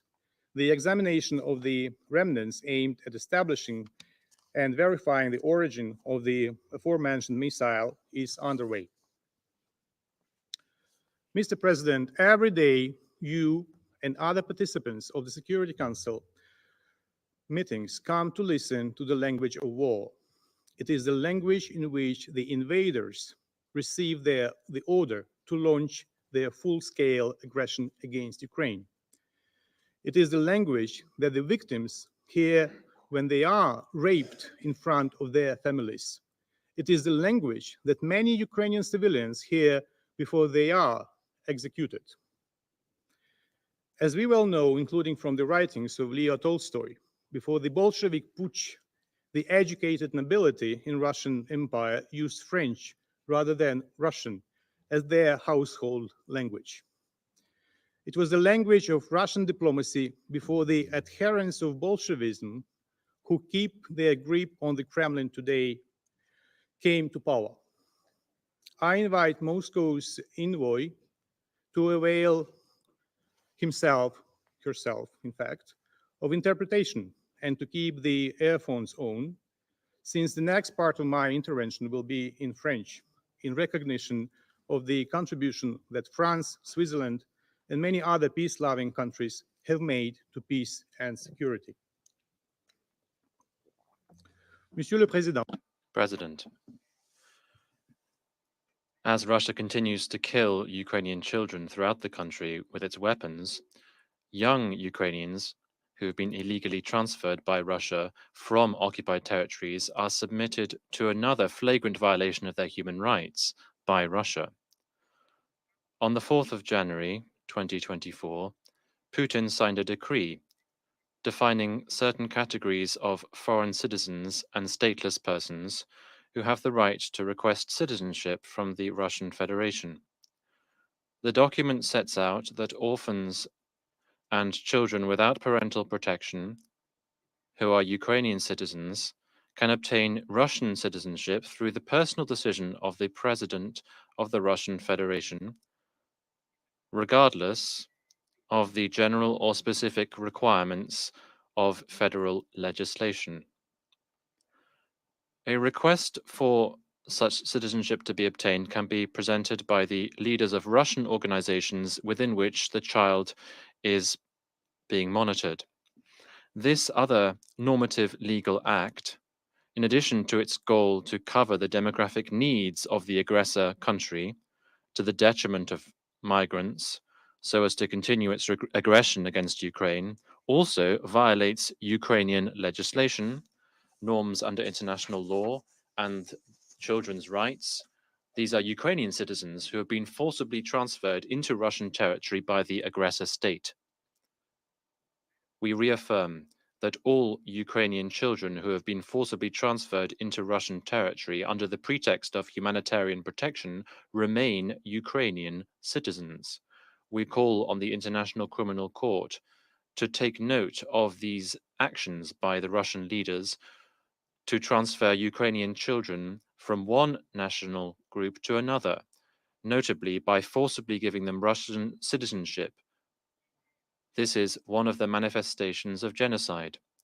We call on the international community to execute the arrest warrant issued by the ICC against Vladimir Putin as soon as possible. President, according to experts' calculations, military and economic experts, the cost of the Russian aerial attacks against Ukraine on the 30th of December and the 2nd of January were some $1.27 billion and $620 million at least, respectively.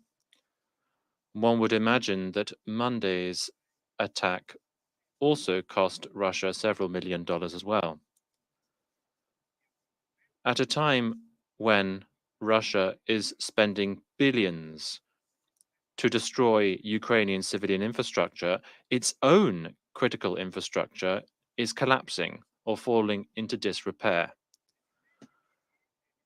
Tens of thousands of inhabitants in cities around Moscow, such as Podolsk, Kolomna, and Balashika, have been left to their fate.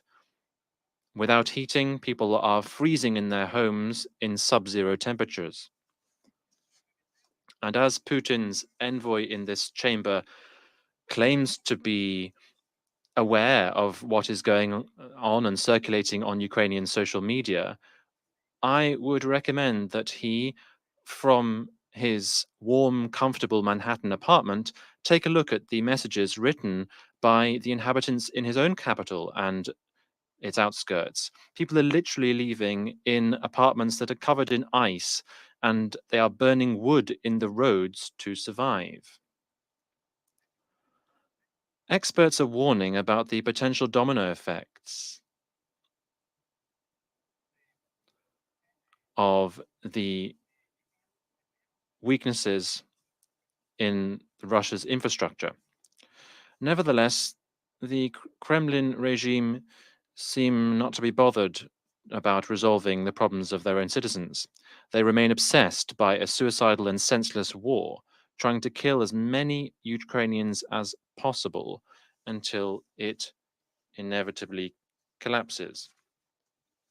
Let us not forget that the Kremlin is not just killing Ukrainians, but also Russians.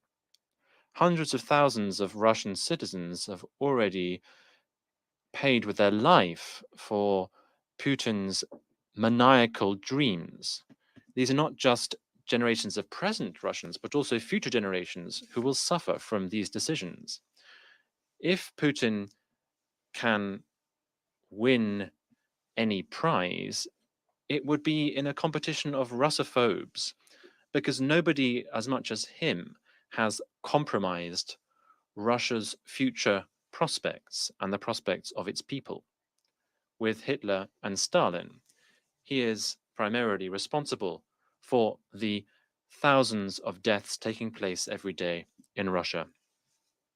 Whether it's on the battlefields of a crazy war or the continued dramatic deterioration in people's living standards, the propagation of diseases, alcoholism, and drug addiction. According to the conclusions of some researchers from Yale University into the sanctions against Russia, and I quote, Russia is no longer close to being an economic power and has deleted the minimal declaration of statistics on a minimum income, which is required to be a member of the IMF. Putin's Russia simply survives by seizing assets. The economy is increasingly dominated by the state, which is devouring its own companies to feed Putin's war machine. It is therefore in the world's interest to put an end to this criminal regime and to bring about comprehensive, fair, and lasting peace in Ukraine. We encourage all peace-loving states to commit to a process to implement the peace formula plan, and in particular to participate in the fourth meeting of National Security Advisors on the peace formula for Ukraine, which will be held on Sunday, the 14th of January in Davos in Switzerland. The peace formula has become a platform and an international structure for peace to restore international law and the multilateral security architecture. Lasting and fair peace can only be possible when we work together, and our work must be based on the founding charter, the UN Charter. Thank you very much. Je remercie. I thank the representative of Ukraine for their statement. I now give the floor to the representative of Poland. Mr. President, distinguished briefers, members of Security Council, I will be brief. At the turn of the year, towards the end of the second year of the war, Ukraine experienced the largest wave of the Russian missile attacks on its civilian infrastructure since the beginning of the aggression. Those barbaric and cynical assaults, as well as attempts to impose a naval blockade of Ukraine, clearly demonstrate Russia's resolve to plod along the path of terror and destruction. Moscow seems to be convinced that it can outlast the Ukrainian resistance and resilience to defend its people and its territory. Therefore, it's our primary task to prove the Russian aggressors wrong by continuing our support to Ukraine for as long as it takes.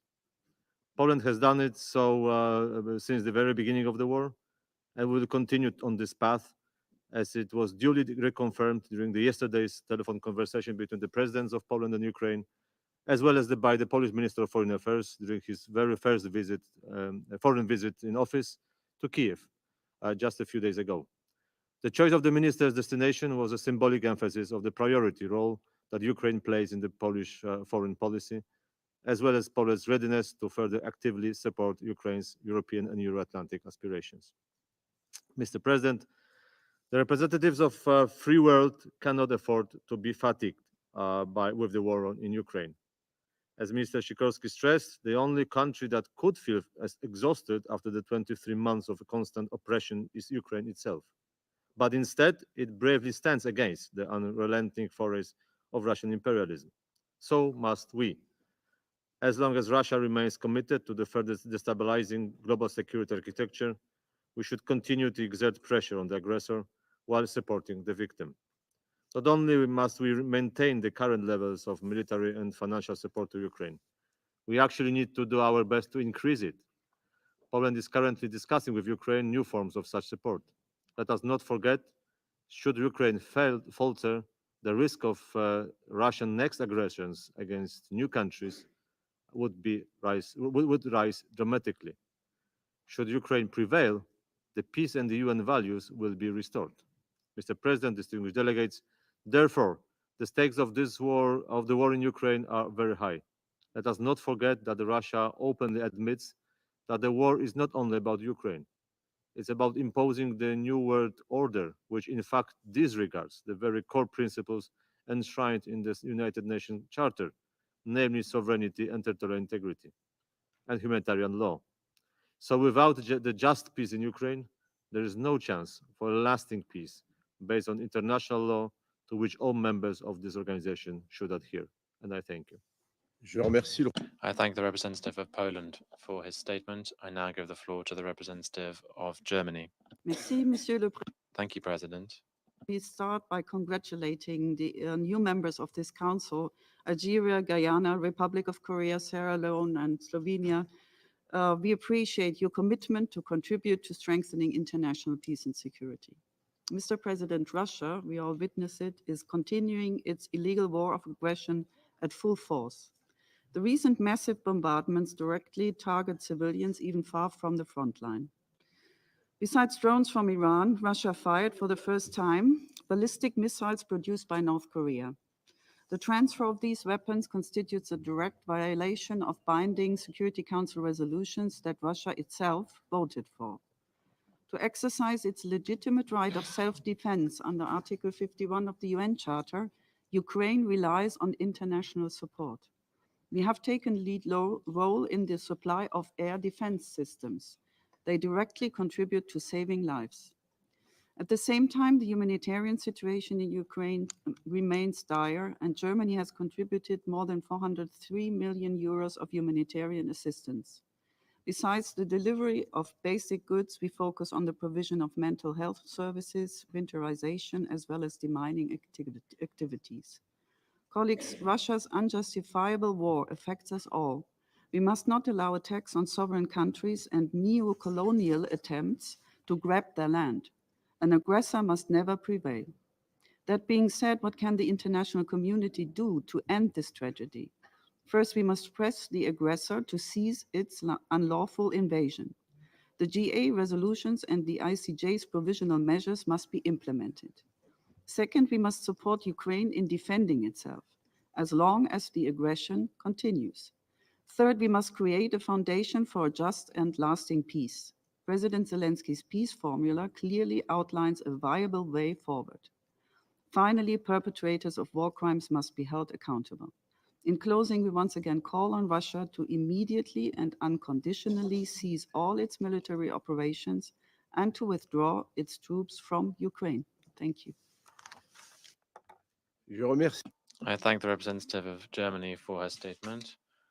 I now give the floor to the representative of the European Union. Merci, Monsieur le Président. Permettez-moi. Thank you, President.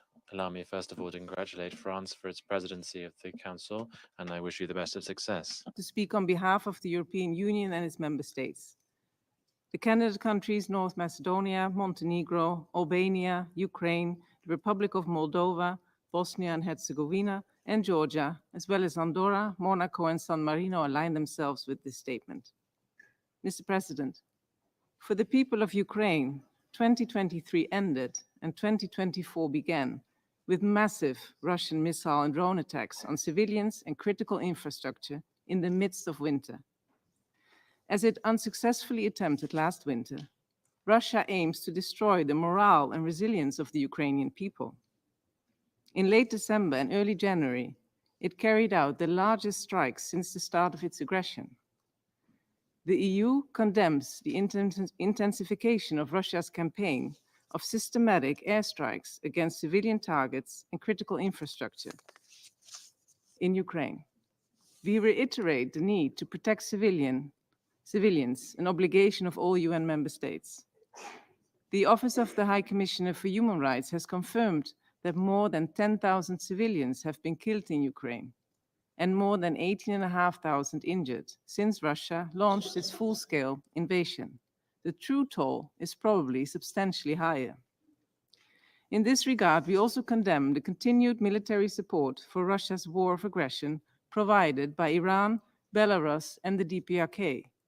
And we continue to urge all countries not to provide weapons and military equipment, including missiles and drones, or other support for Russia's war of aggression. We urge the DPRK and Russia to abide by the successive UN Security Council resolutions, which clearly prohibit any arms exports or imports involving the DPRK.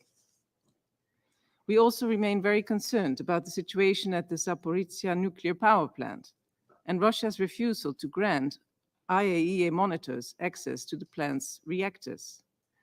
Russia must urgently withdraw from the ZNPP and return control to its legitimate owner, Ukraine.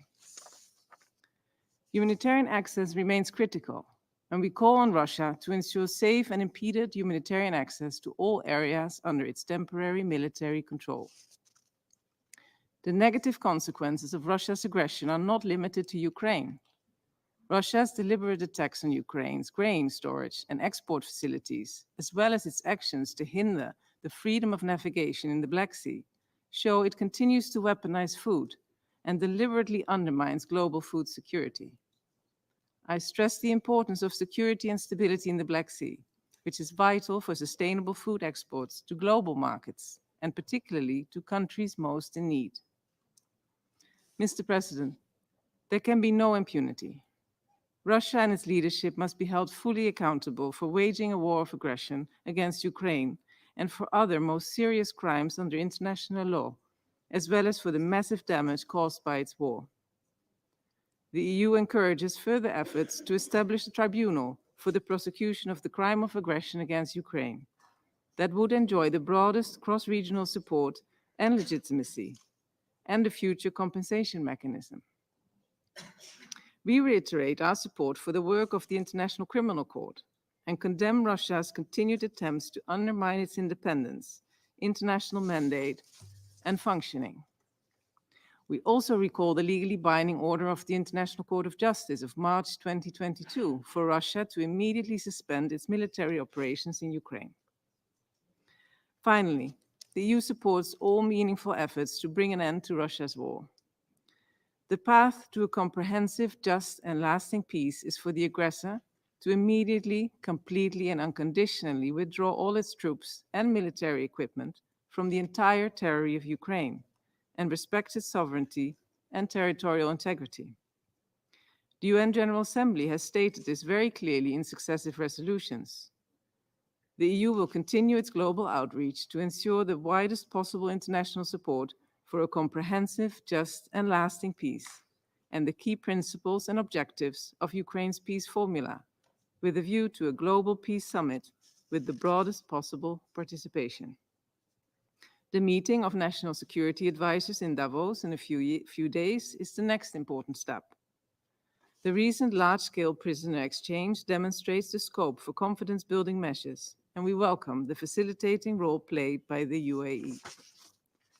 Mr. President, I reaffirm the EU's unwavering support for Ukraine's independence, sovereignty, and territorial integrity within its internationally recognized borders, as well as its inherent right of self-defense. We will continue to support Ukraine and its people for as long as it takes. I thank you. I thank the representative of the European Union for her statement. I now give the floor to the representative of Estonia. Mr. President, I have the honor to speak on behalf of the 3 Baltic countries, Latvia, Lithuania, and my own country, Estonia. We also align ourselves with the statement delivered by the European Union. Thank you for convening today's briefing. I thank the briefers and also warmly welcome all the new members of the Security Council. Mr. President, as many others have said, Russia has started 2024 where it left off last year by unleashing death and destruction in Ukraine. Starting from the 29th of December, Russia initiated what could be considered the most extensive missile and drone strike against Ukraine since the onset of the large-scale war, deploying a total of 500 missiles and drones specifically intended to target high-density residential areas and critical infrastructure, including homes, schools, water systems, power plants, and hospitals. Since the beginning of the war, over 1,300 attacks on healthcare facilities have been reported by the WHO in Ukraine.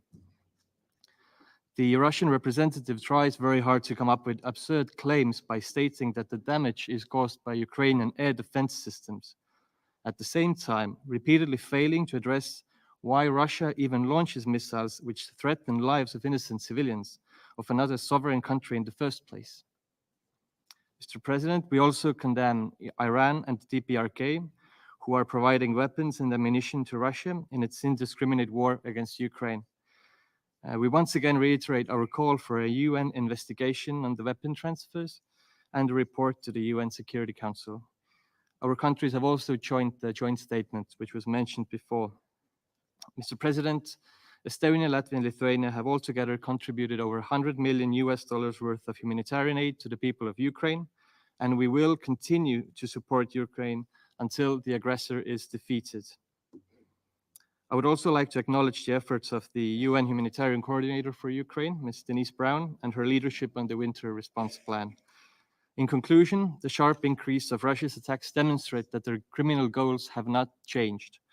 We call upon Russia to respect the calls of the international community, voiced in relevant General Assembly resolutions, calling for immediate, complete, and unconditional withdrawal of Russian military forces from the entire territory of Ukraine within its internationally recognized borders.